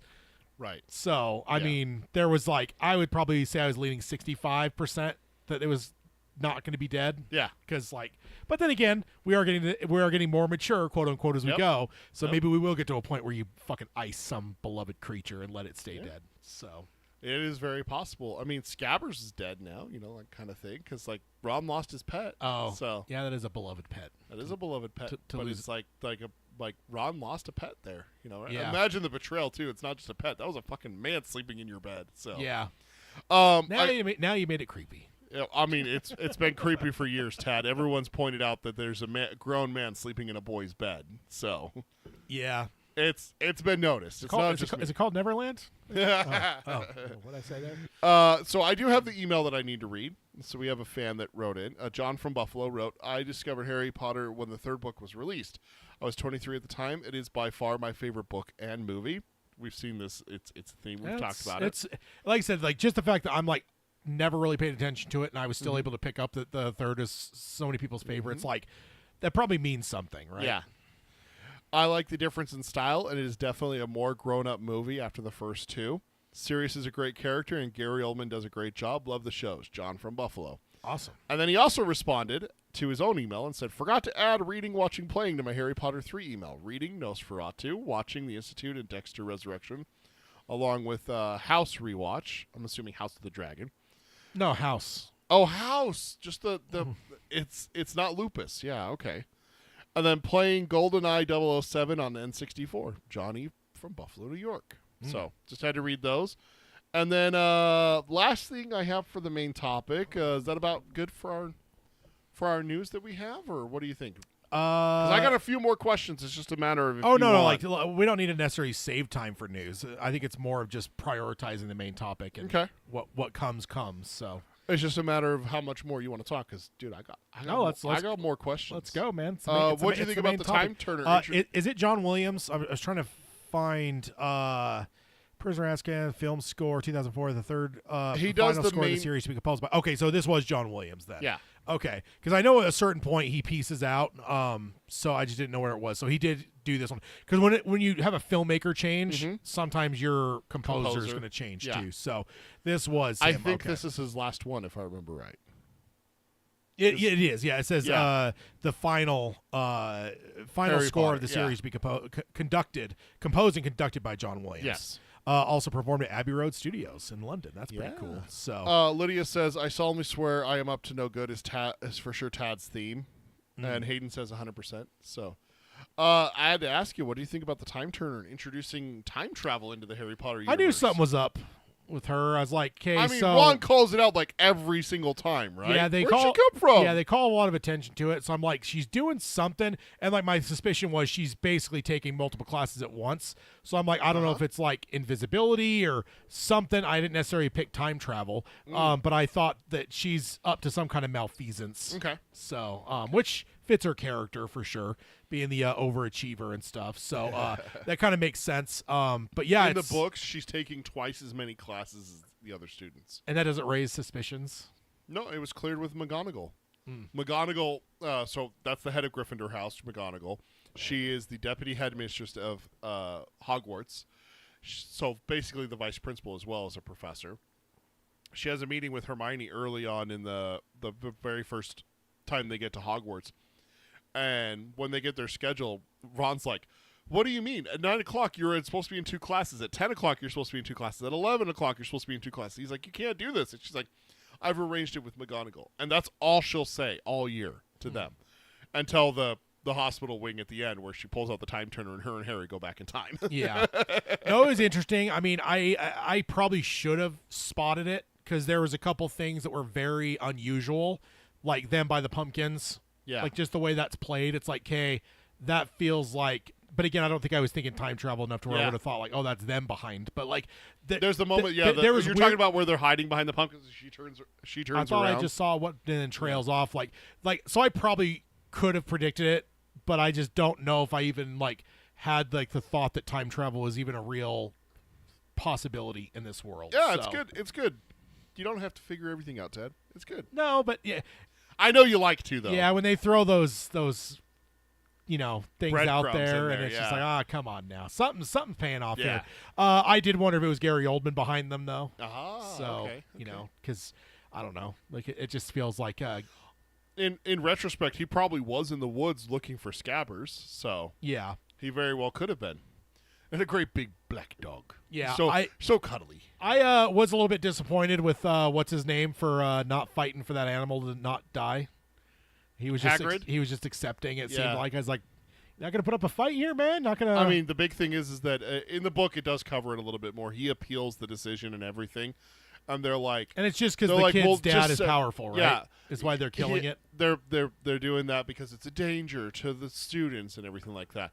And the thing is that Hagrid covers it. He's like, after the appeal, they're like, well, just set him free. Like, he's like, no, I'm scared. I'm too scared to go back to Azkaban. Those Dementors are horrible.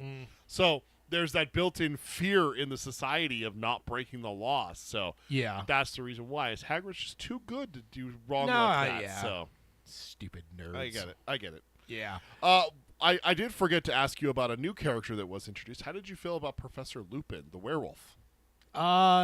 Yeah, thought he did a good job. I don't know if I knew the actor or not. But, I looked him up at one point, and I don't think that he is ever in anything really. Anything else? A bunch of British stuff, if I remember right. Okay, which makes sense. It's kind of like, yeah. He's in the. He's the bad guy in the original Dragonheart. He's that annoying prince that gets the Yeah. heart and everything. Yeah, I need to rewatch that, dude. I probably haven't That's been years since I've watched. I don't think that. I've watched it in the So- 2000s. I think the last time I watched it was in the 90s. I think early 2000s the last time I watched it. So I am the last one. I am the good old Sean Connery. That does have Kevin Costner in it, though, doesn't it? Isn't that who's in it? Yes, I don't remember now. That's been a long time. In the early 2000s. No, Dennis Quaid. Oh, that's right. It was. Yeah, Dennis Quaid.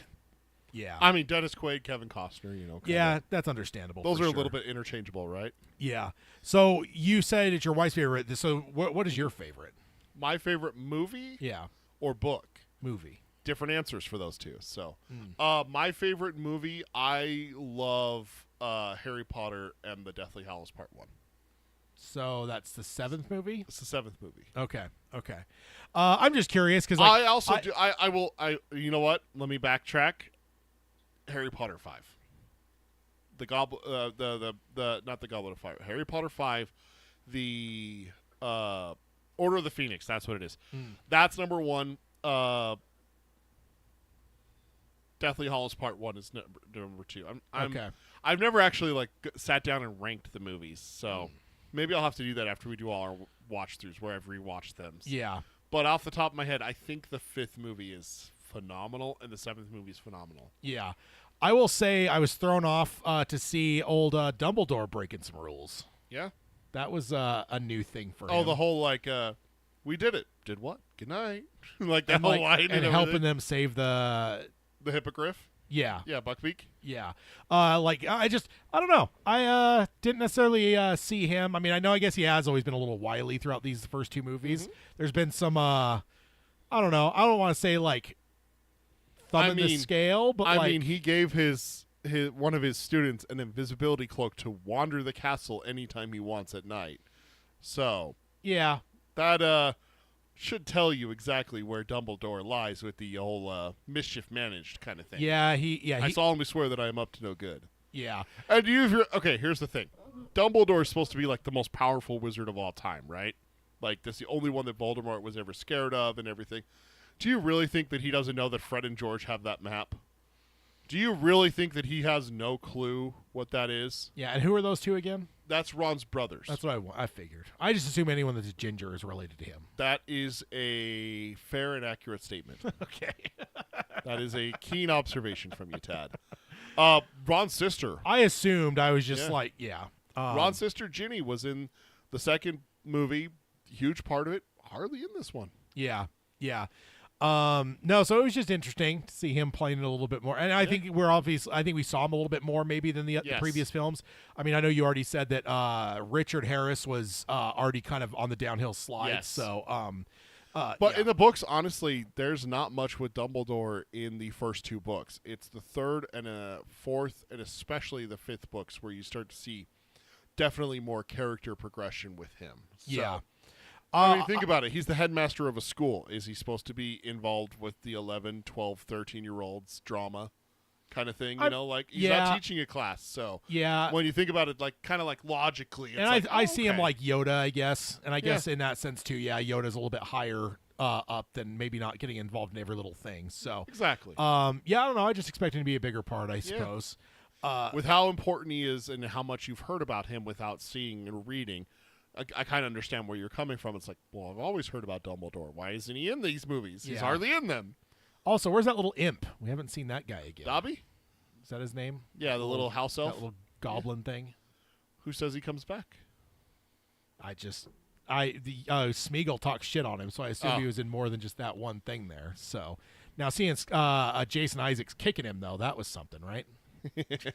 Totally improvised by Jason Isaac. I think I told you that. Tell me a person that plays a better villain than him. Just standard, like in terms of, like, I just feel like he could just slip I into any. hate this guy. Yeah, and I think there's part of it is his face, but he also just does it in such a way when he acts too. Oh, That's just absolutely. like, He's phenomenal. yeah, he's I so mean, good. I'll tell you one person who plays a villain better is Gary Oldman. I mean, You said it earlier. Give me Yeah. Gary Oldman as a bad guy. yeah, so. that's true. But Gary plays everything better than That's everyone, true. So So we don't have any follow-up questions or predictions that got answered in this one. I do still have stuff written down. what do we have on the predictions? So the predictions that you have two questions. Why did they make Harry go back to the Dursleys? Remind you of that one. Yeah. And then No, you're I'm wondering- still asking myself that. And then you're wondering where Dobby is. There's those two. Your predictions. Wonders how long until Voldemort shows up is also a prediction. You think it's the fourth or fifth movie? I was thinking that was maybe overshooting it, but I'm starting to think I'm feeling pretty confident about those guesses now because that was the other thing I had note wise, like still nothing. Still Like nothing with Voldemort. just illusions. Nope. Like Although I did want to ask you, did you catch the reference to him with the divinity teacher? The prediction, she has all horse and everything like that when she doesn't realize that she gave seeing the future. I forgot what that's called. yeah, A like, vision. She had Okay. a vision. Did you catch what she said? No, not enough to remember. The Dark Lord's servant will break free of his chains and return to him tonight. And then Ron's rat turns out to be Peter Pettigrew, who actually betrayed Harry's parents, and he escapes. Okay. So, just putting it out there that there was a hint towards that. And he's very present. I did laugh early on though when the name is said. It's like, because again, it's a movie, so I Yeah. feel like you got to make sure the name stays fresh in movie. Don't say goers. the name. Yeah, but it's like, but they could have just said, he who shall not be named or whatever Right. else, but they didn't. And I'm like, that's 100% just a movie thing where Yep. it's like you've got to make sure the name doesn't slip the minds of people that Yep. are going years here without Yeah. seeing this character. Yeah. But he's been tied to pretty much every movie to one extent or another. So I think they're doing a good Especially job. the first two heavily. The first one, you have Quirrell with Voldemort on the back of his head. The second one, you literally see him as a boy. Yeah. You find out at the end of the movie, like, oh my God, Tom Riddle is Voldemort. Yeah, I think I would have expected him to be more of a present danger Yeah. than he's been up to this point. I guess that's not even a prediction or anything. That's more just like that. If you would have told me, even when I said he doesn't show up till later, I would have expected it like almost the threat of him to be greater. Yeah. because I feel like it's a very distant threat right now. Yeah. Like, not to say that it's not a threat Yeah. that we'll get closer, The, but it is the as immediate threat in this one was definitely Sirius Black. Yeah, exactly. Yeah. So, like, the way he felt here, I would have maybe expected to be feeling that for Voldemort by now, or Yeah. at least gotten closer to that.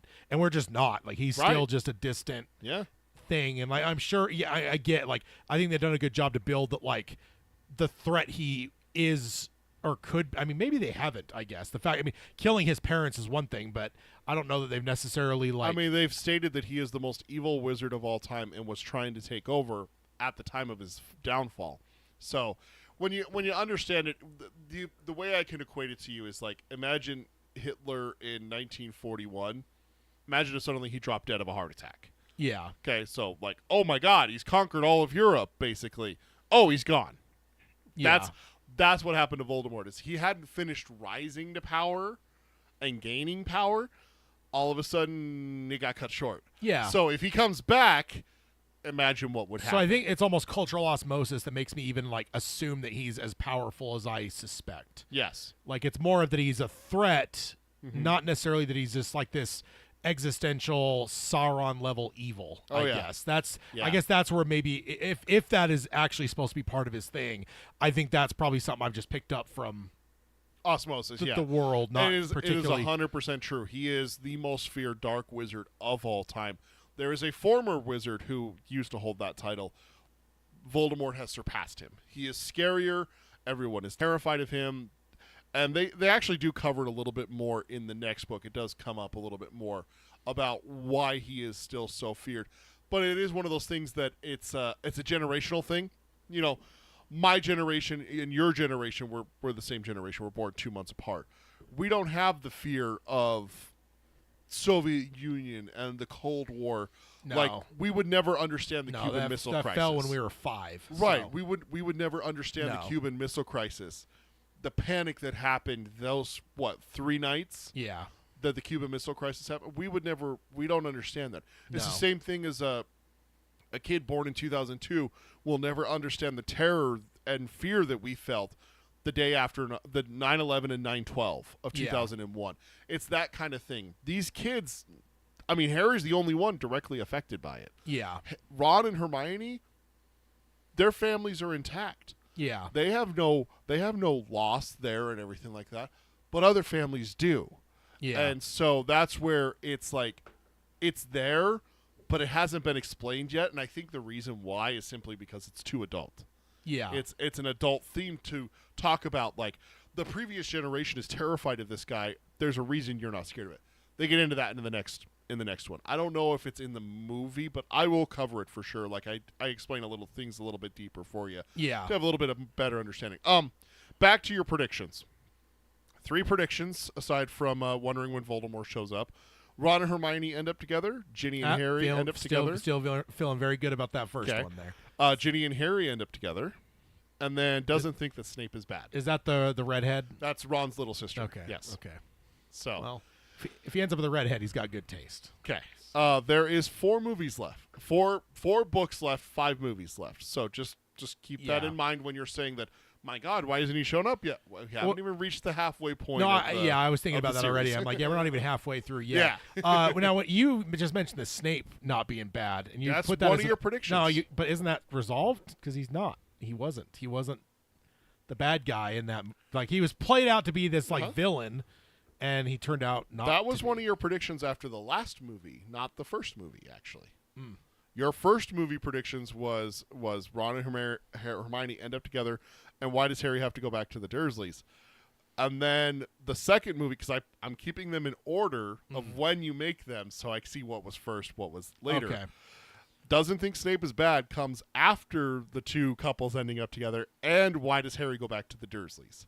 So, I didn't ask that. I didn't make that prediction in the second movie. You did, sir. So, That's weird. interesting thought process there, Tad. Yeah.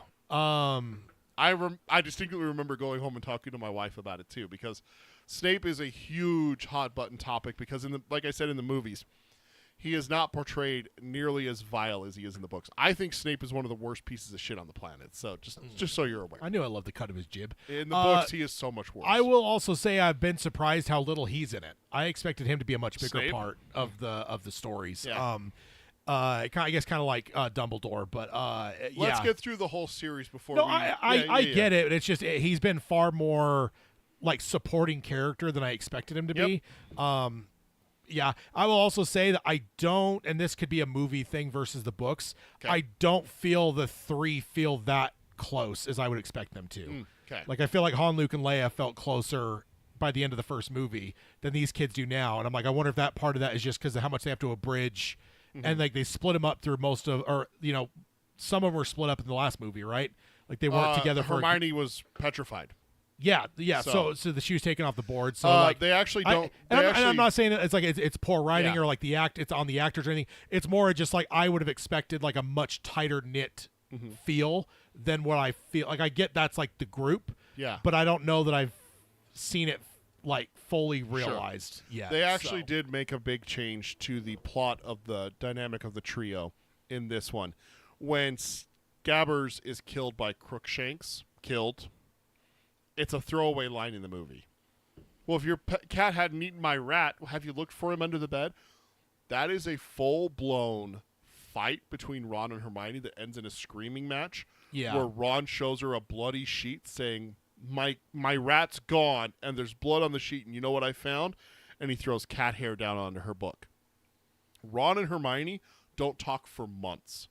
They go on a fight that Harry has to try and bridge the gap between his two friends, and they go on this huge fight where and then they come back together because of Hagrid, and the trial of Buckbeak is what brings them back together. Yeah. And then obviously they find Scabbers in Hagrid's hut that is exactly the same in the book as it is in the movie. Yeah. So they make up from Okay. the fight. So there is a little bit more there with like the chemistry between So maybe the that's three. where you don't, because she's not in the last movie. There's a big fight in this one that isn't portrayed in the movie, but Right. like, so It's kind of hard to. It's not. It's kind of hard to take her out a second time in a row. It's not a criticism. It's more just that I would have An observation. expected by now. I would have expected it to feel a lot more like Right. Thick as Thieves, and like I get that like that's the group, but it doesn't feel Thick as Thieves. Gotcha. This still feels like Okay. I don't know, just observation, I suppose. From what I would have suspected, being like it's the big three, right? Like I assume that's the main characters throughout this whole thing. So I'm also would be curious if as we go,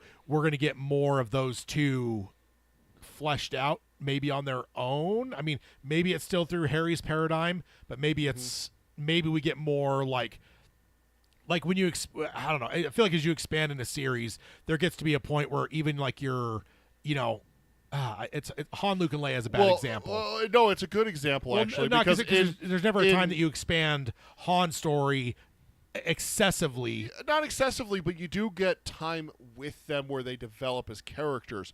Yeah. Away from Luke. Yeah. Because in Empire Strikes Yeah. Back, you have Luke on Dagobah, and Han and Leia are developing a closer relationship. Yeah, and so they're maybe coming together. maybe so that's you do get that where it's a character development with that. Have you seen any character development with Ron and Hermione here? Maybe a little bit with Hermione where she's coming out of her shell and a little bit more rule breaking versus the strict, or worse, expelled in the first movie. Yeah. So a little bit there, that kind of thing. But you're wondering if there's going to be a little bit more fleshed out character for Ron and Hermione. Yeah, just because Okay. like I feel like it's his movie, but like those two are pretty big parts. So I just wonder if like we're gonna get like some expansion on Sure. them, whether it's them together because they'll probably end up together is my Yeah. prediction still, or it's independently to where they become a little bit more fleshed out and singularly as characters. Like, Right. yes, that is still part of the whole, but give me more to understand Sure. about them, and I just wonder if that's coming because again, I know the books get thicker as it goes. Like, Yeah. I just know from buying the audiobooks, and I see the hour count going up with each one I buy. So, Let me ask you this real fast. Last question, and then I have one little teaser for the next movie. Is there anything that you didn't understand that you want a little bit more explained from a Harry Potter nerd such as myself? It's fine if there isn't. It's just, yeah, I'm not sure if there's anything that we haven't already talked about. Okay. Yeah, I don't think so. I think, Okay. yeah. Good. Yeah. Just want to throw that out there as we go through the series because we're starting to get into the series where we've now watched 3 movies.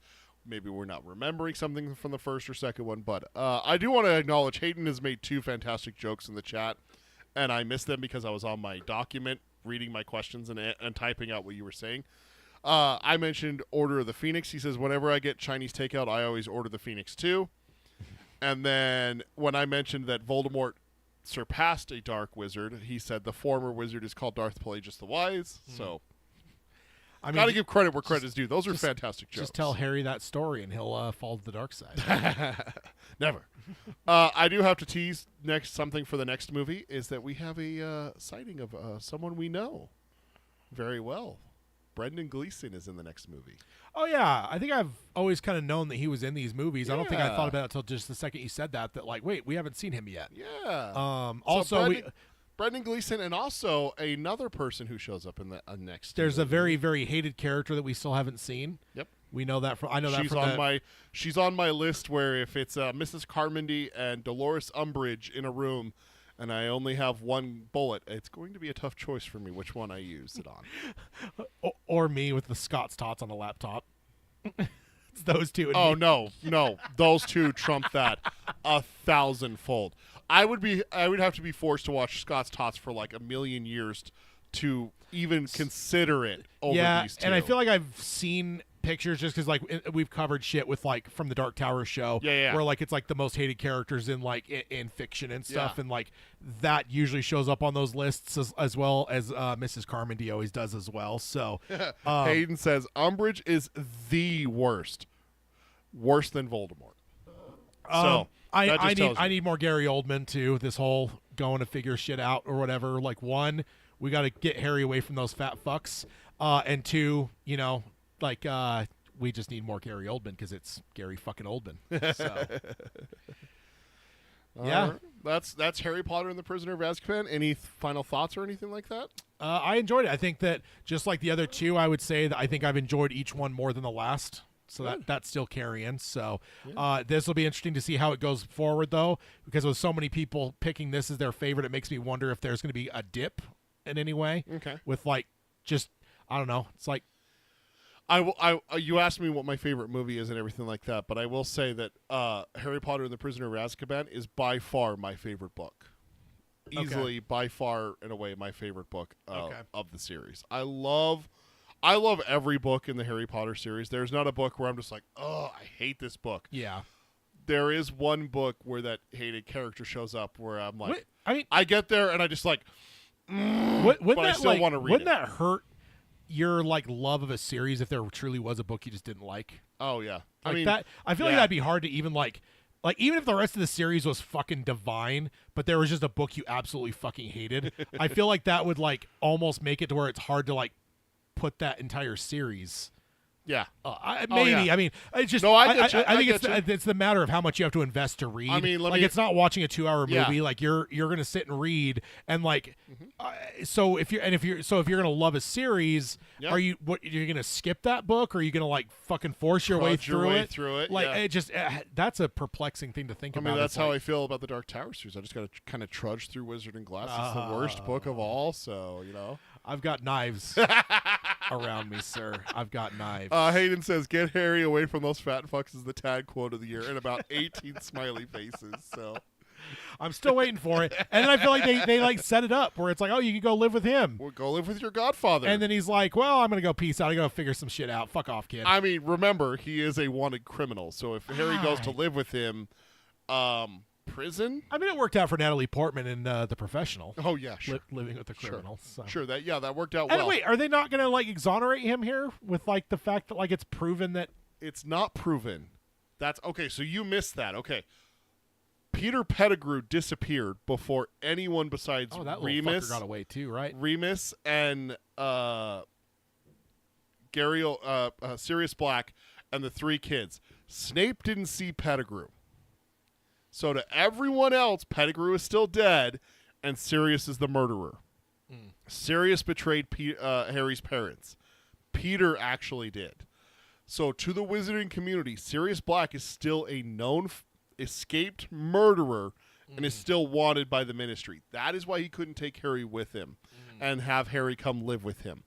He is on the run and is a wanted murderer. Yeah, we gotta solve that. Yeah. We gotta solve that because Gary Oldman is beloved, whether he's a murderous DEA agent or whether he's a non-murderous wizard. He's the best. Who loves Gary Oldman? Yes. Or who can Gary Oldman play on screen? Who's Gary Oldman going to be in the next movie? I mean, he's been everyone in every movie up to this point for me. It's like, until I see him on screen, I'm just going to, okay, Harry Potter is him, Hermione's him. Like, The Buckbeak the Hippogriff is him. and yeah, it's just the rat is him. Because And he could pull it off. the Dementor is him. Yeah. Oh, the spider on roller skates is funny. You like that? That was great. Yeah. Although, I mean, okay. a Volvo-sized Black Widow, bring it on, man. I mean, I want. this series does not shy away from giant I did find spiders. I had some Black Widows around here. Yeah? Yeah, I was cooking some hot dogs last week, and I had one crawling on my grill. You're like, hey, that's a Black Widow. Did you try to pet it? No, I thought about trying to find a jar, see if I can catch it, but yeah. Gary Oldman stars as everyone in the Nutty Professor 2, The Clumps. So He did play a freaking little person in a Matthew McConaughey movie. yeah, and he did that because he just needed work. Yeah. I saw that. Did you send that? No, reel? that's just legendary. Like Yeah. that's legendary in the Gary Oldman community of like Yeah. the things he's done. So He can be anything. I've also seen him in a couple like Spanish horror movies. Yeah. And I don't mean like Spanish Latin American. I mean Spain. Yeah. Like, he went to Spain and filmed a fucking whole horror I movie. mean, when you're on vacation in Spain and a director goes, "Do you want to be in my movie?" Yeah, it's like I guess so. Why did I do Italian?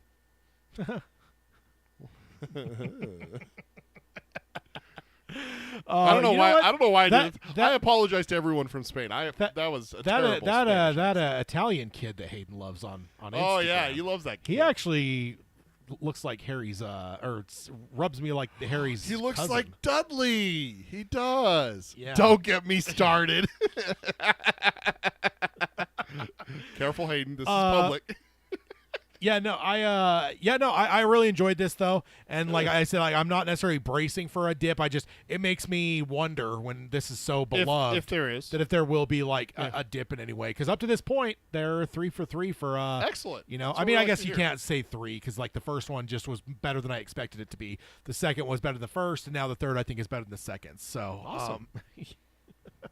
He said stop. Okay. Oh, man. We'll stop. No means no. Yeah, gotta love some. Just make sure the pizza is not too hot. I know, so right? you don't lose all the cheese. Absolutely. It's always the worst. You never want your cheese to come off of your pizza. It might, like a deglove off your pizza. It's just the worst. I hate when that happens. Truly is. It is. Uh, So that's us talking about Harry Potter 3. This is kind of going to be the new format for Geekery Abides, is where we're going to be looking at the main topic and then seeing how much time we have left. Talk about some news. Maybe have we're going to start calling the popcorn topics. Yeah, so I am thinking an audible, unless there's one news story for sure I want to do, but Okay. then I want to jump to the popcorn topic, and then if we Okay. have time, I want to hit some other news. Sounds unless good. there's something you really want to hit, but I did want to hit the let me see if I can find it. I'll see what your news topic is, and then I'll see if it's So it's the one. Harry Potter one. Okay. So I do. So basically, I mean, it fits with the main It topic. fits with the main topic. So Audible has so they have the new Harry Potter audiobook with the full cast audiobook that they're doing. They've made some announcements on it, so we've covered it previously. But let's hit up what they're doing. So first up, Hugh Laurie of House fame is voicing Dumbledore. Excellent choice. So that's pretty great. Matthew McFadden, which he's very famous from Succession, as well as you guys have seen him in Deadpool and Wolverine. He was the main villain in it that is making everything happen. Like he's the the TVA guy. yeah TVA. I was like, wait, he's the chick? What? No, the bald-headed no. Xavier's sister? He What? is going to be voicing Voldemort. Oh, okay. So Riz Ahmed from Rogue One, he is the pilot. The pilot. Rogue One, the pilot. Okay. Yeah, Okay. he is playing Snape. He is voicing Snape. Oh, okay. Michelle Gomez, I'm not super familiar, but Doctor Who is who she was listed as, is voicing McGonagall. Okay. Cush Jumbo, she is from The Good Fight, is the overall narrator. Harry and Ron are both newcomers. A female narrator? Yeah. Okay. Uh, That's a change from the Jim Dale is the narrator, so it's just going to be interesting going from a man to a woman. Yeah. Not against it, just interesting. And then Harry and Ron are newcomers completely, so I didn't necessarily list Okay. the names, no disrespect. But Hermione is actually going to be voiced by the HBO actor. Really? So the one that is playing Hermione in the Okay. HBO series will be voicing the role. She's in pulling the double books. duty. Yeah.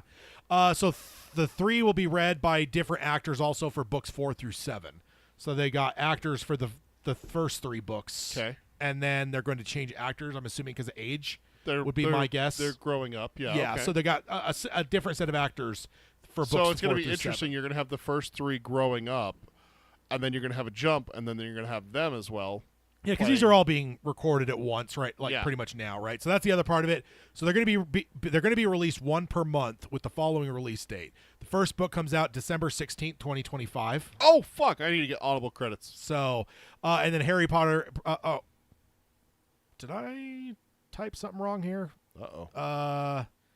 I swear I copied that straight from the fucking thing, but it shows Chamber of Secrets December 16th, 2025, and then Prisoner of Azkaban January 13th, Goblet of Fire February 10th, 2026, Order of the Phoenix March 10th, 2026, Half-Blood Prince April 14th, 2026, and The Deathly Hallows May 12th, 2026. So I lost the first book, I guess. 1, 2, 3, 4, 5, November 6. 4th, 2025 for Harry Potter and the Okay, Sorcerer's the Stone. article I was pulling from either didn't have that, or I swear November, they just December, January, February, March, April, May. yeah. So I missed Once a month. the article I pulled from either fucked up and didn't list the first book, or I somehow missed. But they had it as a bullet point list, so I don't see how I could have possibly missed it. So Yeah.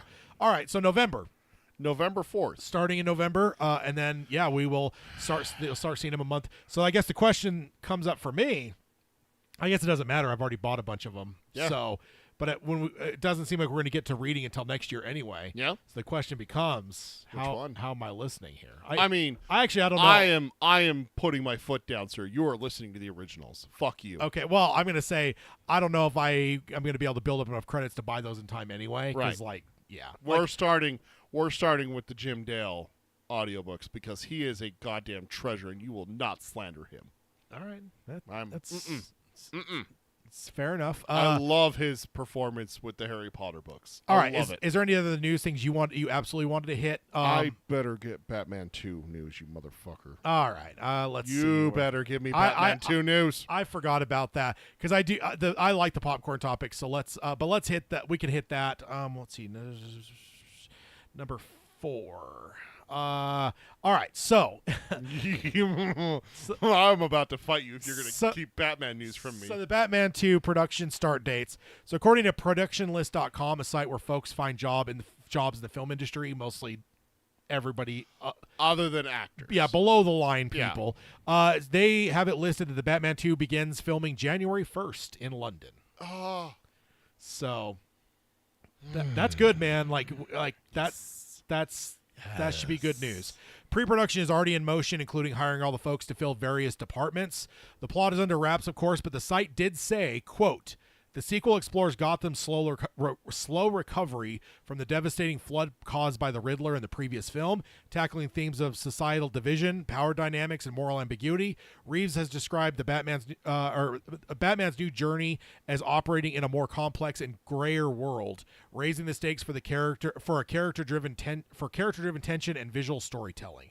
So that is what they have listed. So it doesn't tell you much about the plot. I want it. And the film is still set for October 1st, 2027 release date. And then as part of that, let's just go to the next one because it was attached, which is the rumor that that Robin is going to be included in the Batman. And 2. Hayden's here, so I'm all for this. Hayden also says he hopes he gets a reprise of the Bat Nips. So, according to a fairly reliable leaker, Jeff Snyder, the script includes Robin, and he is described, and also the script is described as, quote, a big swing, and, quote, it will be worth the wait. Good. So now I will also say that James Gunn has responded because this kind of blew up on the internet quite a bit. Yeah. James Gunn responded and said, quote, guys, please stop believing this nonsense. I think 6 of us have read the script. No one knows anything about the Batman 2. So, Okay. and then he goes on further on social media, says anything you've heard about the movie is made up or a guess. No one in the world knows anything about the concept for the story except for maybe 4 people. So it doesn't seem like he can get his people numbers lined up. 6, 4. I'm just going to throw it out there and say He doesn't deny it. There is no denial. There's there. no denial there, Tad. I picked it up 'Cause too. here's the I thing. picked it up too. Here's the thing. James Gunn, we have covered it extensively He says, through the "No, course that's of the not- show. that's not the case." He will directly point to Yep. something and say that is not fucking true. That is Yep. false. Yep. He did not say did that. not say that. at all. here. Uh-uh. He said, I "Guys, picked that up guys, too, please Tad. stop believing this nonsense. I think 6 of us have read the script. No one knows anything about the Batman 2, and then anything you've heard about the movie is made up or a guess. A guess is an interesting thing to add in there, not just saying made up, because guesses can be correct. Yes. No one in the world knows anything except for a concept for the story, except for maybe 4 people. So he didn't deny it. Okay. Didn't deny it. So Hayden says, "Ew." For anyone in the chat or anyone in the listening period, Hayden is Oops, wrong button. Sorry. Hayden is not a fan of Robin. No, so, for some reason he hates That's Robin. fucking Obi-Wan Kenobi. I'm sorry. I really did not mean to push that. but I pushed the response because Thank you did put hello there. So, all right. So that is the Batman news because I want to do the popcorn topic. Yeah, let's do a popcorn topic. If we have time after it, because I think it's a good discussion, we could cover some of the rest of the news. Like, I don't know. I'm not necessarily saying I want to get away from news in general, but I do love the idea of popcorn topics because we've been doing it for 25 years of friendship now. It is definitely like the core element of our friendship is that we always just talk about shit. Yeah. Nerdy shit. So the discussion I've got, I'll Okay. put it up on the screen. I want comic book film director GOAT. Comic book film director GOAT? Yes. I mean, So in my mind, I'm not Okay. gonna abridge your choices, but I would say that you've got Christopher Nolan Yep. would be considered. I would say James Gunn at this point should be considered, and then I think the Russo brothers. that's who I instantly thought of was the Russo brothers. So, how do I not think of? I am going to also throw out there as a dark horse, Sam Raimi Okay. should not be poo-pooed. He's done 3 Spider-Man films and a Doctor Strange film. Sure.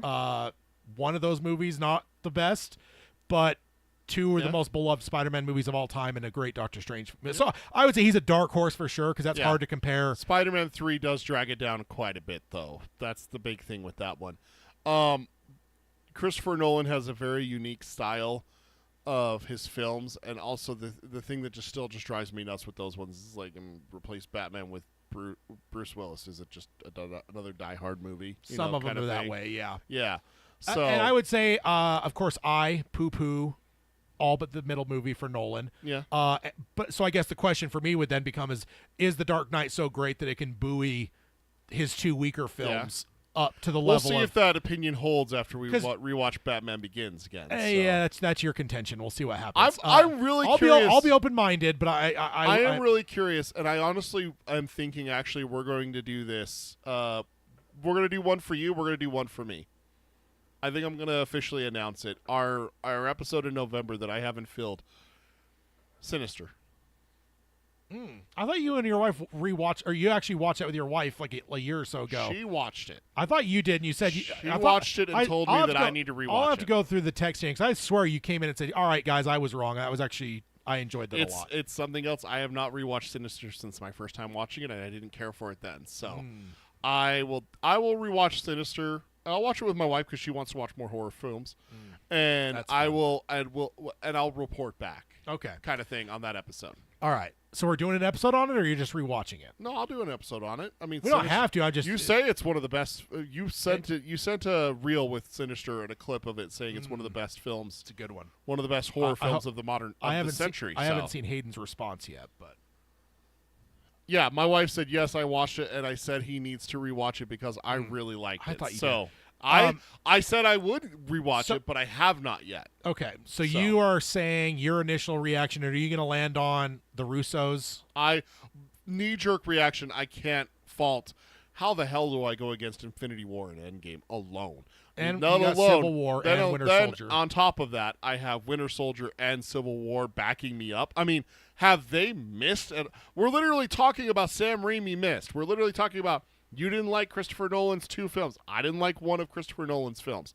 I rewatched Batman Begins. I actually love Batman Begins. I love it a lot. I know you came around, And on it I for love sure. Dark Knight. I had some issues with it there for a while, but I have since actually re-evaluated and changed my opinion. Do I think that it gets overhyped a little bit? Oh. Yes, I think it does. positively. I really do. Yeah. But when we're talking about the Russo brothers, I mean, 4 for 4, man. I mean, that's 100%. But I would argue James Gunn's the same. 3 Guardians films and Superman. Fuck, that's Suicide Squad.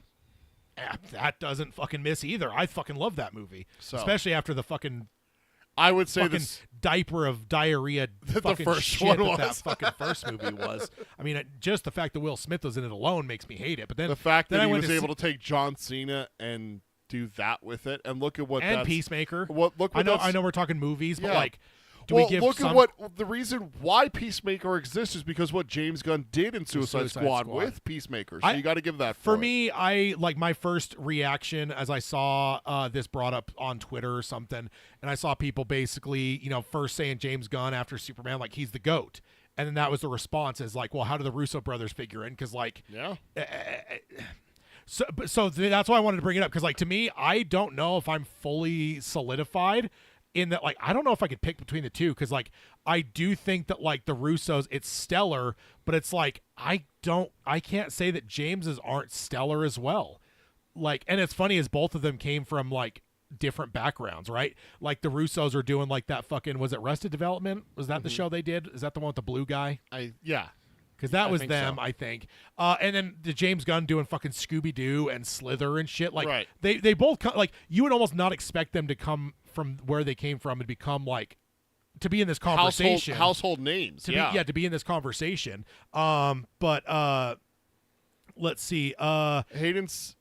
Oh, go ahead. No, yeah, Hayden says, I don't think comic book films would be what they are without the impact of the Batman trilogy that Nolan made. He says And- simply for the Oh, fact that I Nolan. missed- yeah. The message before that, simply for the fact that Nolan created the trilogy, pivoted as best he could with shifting the story due to Ledger's passing, and Nolan has an entire catalog of great films compared to the other directors. Yeah, and I'm just looking at this purely at the comic book realm. Yeah. And to me, like, yeah, and I would also say there's part of it that I would argue to that second part about the comic book films being kind of a response to Nolan for the last number of years. I would say is Superman not the reverse of that? Is that not the? And I mean, even the MCU. Hasn't there been like a? I mean, the problem is the MCU was coming out kind of at the same time as the Dark Knight trilogy. Yeah. But like, isn't what made the to me anyway, and not to everyone, but to me, what I loved about the MCU is they bucked against the trend of dark and gritty, right? Like I always was like kind of like slightly poo-pooed Andrew Garfield Spider-Man movies because it's like this whole dark and gritty thing was just.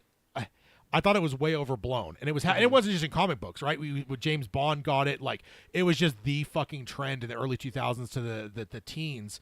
And I think the MCU, what I loved about it so much is it fully embraced like the comic booky nature, and it kind of abandoned 15, 20 years of we've got to make sure that the costumes look more realistic to our world, or like dark and gritty. And like I'm not taking it away from Nolan. I'm just saying that there is an element of like the dark and gritty nature that kind of he really helped popularize. I almost feel like is now almost being like I think Superman might be the turn of the corner to where now we're going to see like because we've all lived in a dark and gritty world the last 5 or so years. I don't think any of us want to see dark and gritty anymore, right? Right. And Zack Snyder obviously took like what Nolan did and did it, in my opinion, much poorer. And I think maybe that's kind of soiled the realm. I don't think you can blame the dark and gritty on Nolan. He definitely is a product of it and used it. But I think that the original dark and gritty has to come from the original X-Men movies. They're the ones that, what, you expected yellow spandex? Yeah, I mean, they even slap comic book fans in the face with that But line, I don't think they were dark and gritty so much as like that was more of the non-embrace of the comic book. Right. Like they were almost like I see that as two separate things. There's the dark and gritty, and then there's the realm of like we're a comic book movie, but we're ashamed of comic books. Right, exactly. And that's what the original X-Men movies were, in my opinion, is they were basically like, and whether that was Bryan Singer himself or whether that was the studios that dictated it to him, where it's like, we are not doing fucking blue spandex and yellow spandex. That's just not going to be a thing. Or if that was Bryan Singer's decision to say, no, that's embarrassing. I'm putting him in black leather as though that's any fucking better. So I know. And I'm not blaming Nolan. I'm just saying that like I do think that the dark and gritty thing was happening. But I think that Nolan is the thing that brought that into the comic book realm.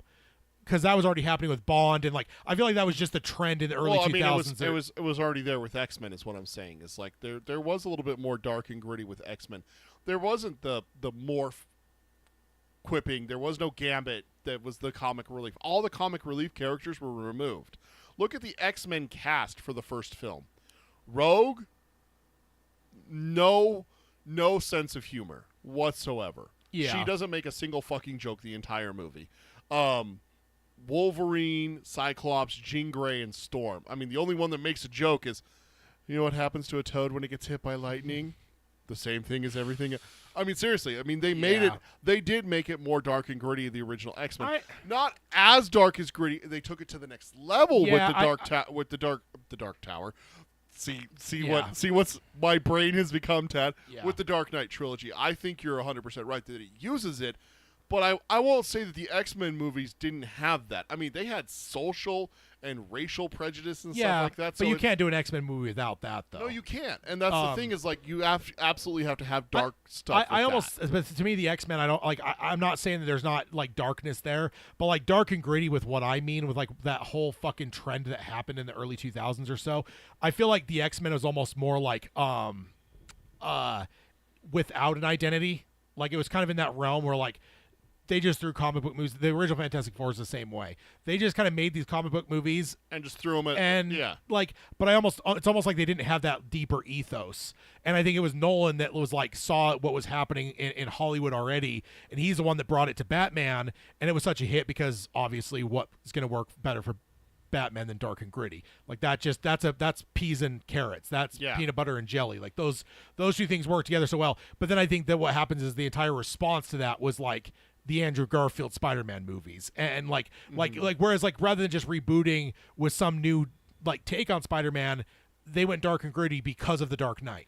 And that is 100% fair. I feel like I agree with you on that. And I feel like there was that cascading after that where it's just like, and then even like the Zack Snyder stuff, like that is all a direct response of the Nolan trilogy. So it's like, but I think that it's I'm not going to take the negativity of what came later and put that on Nolan.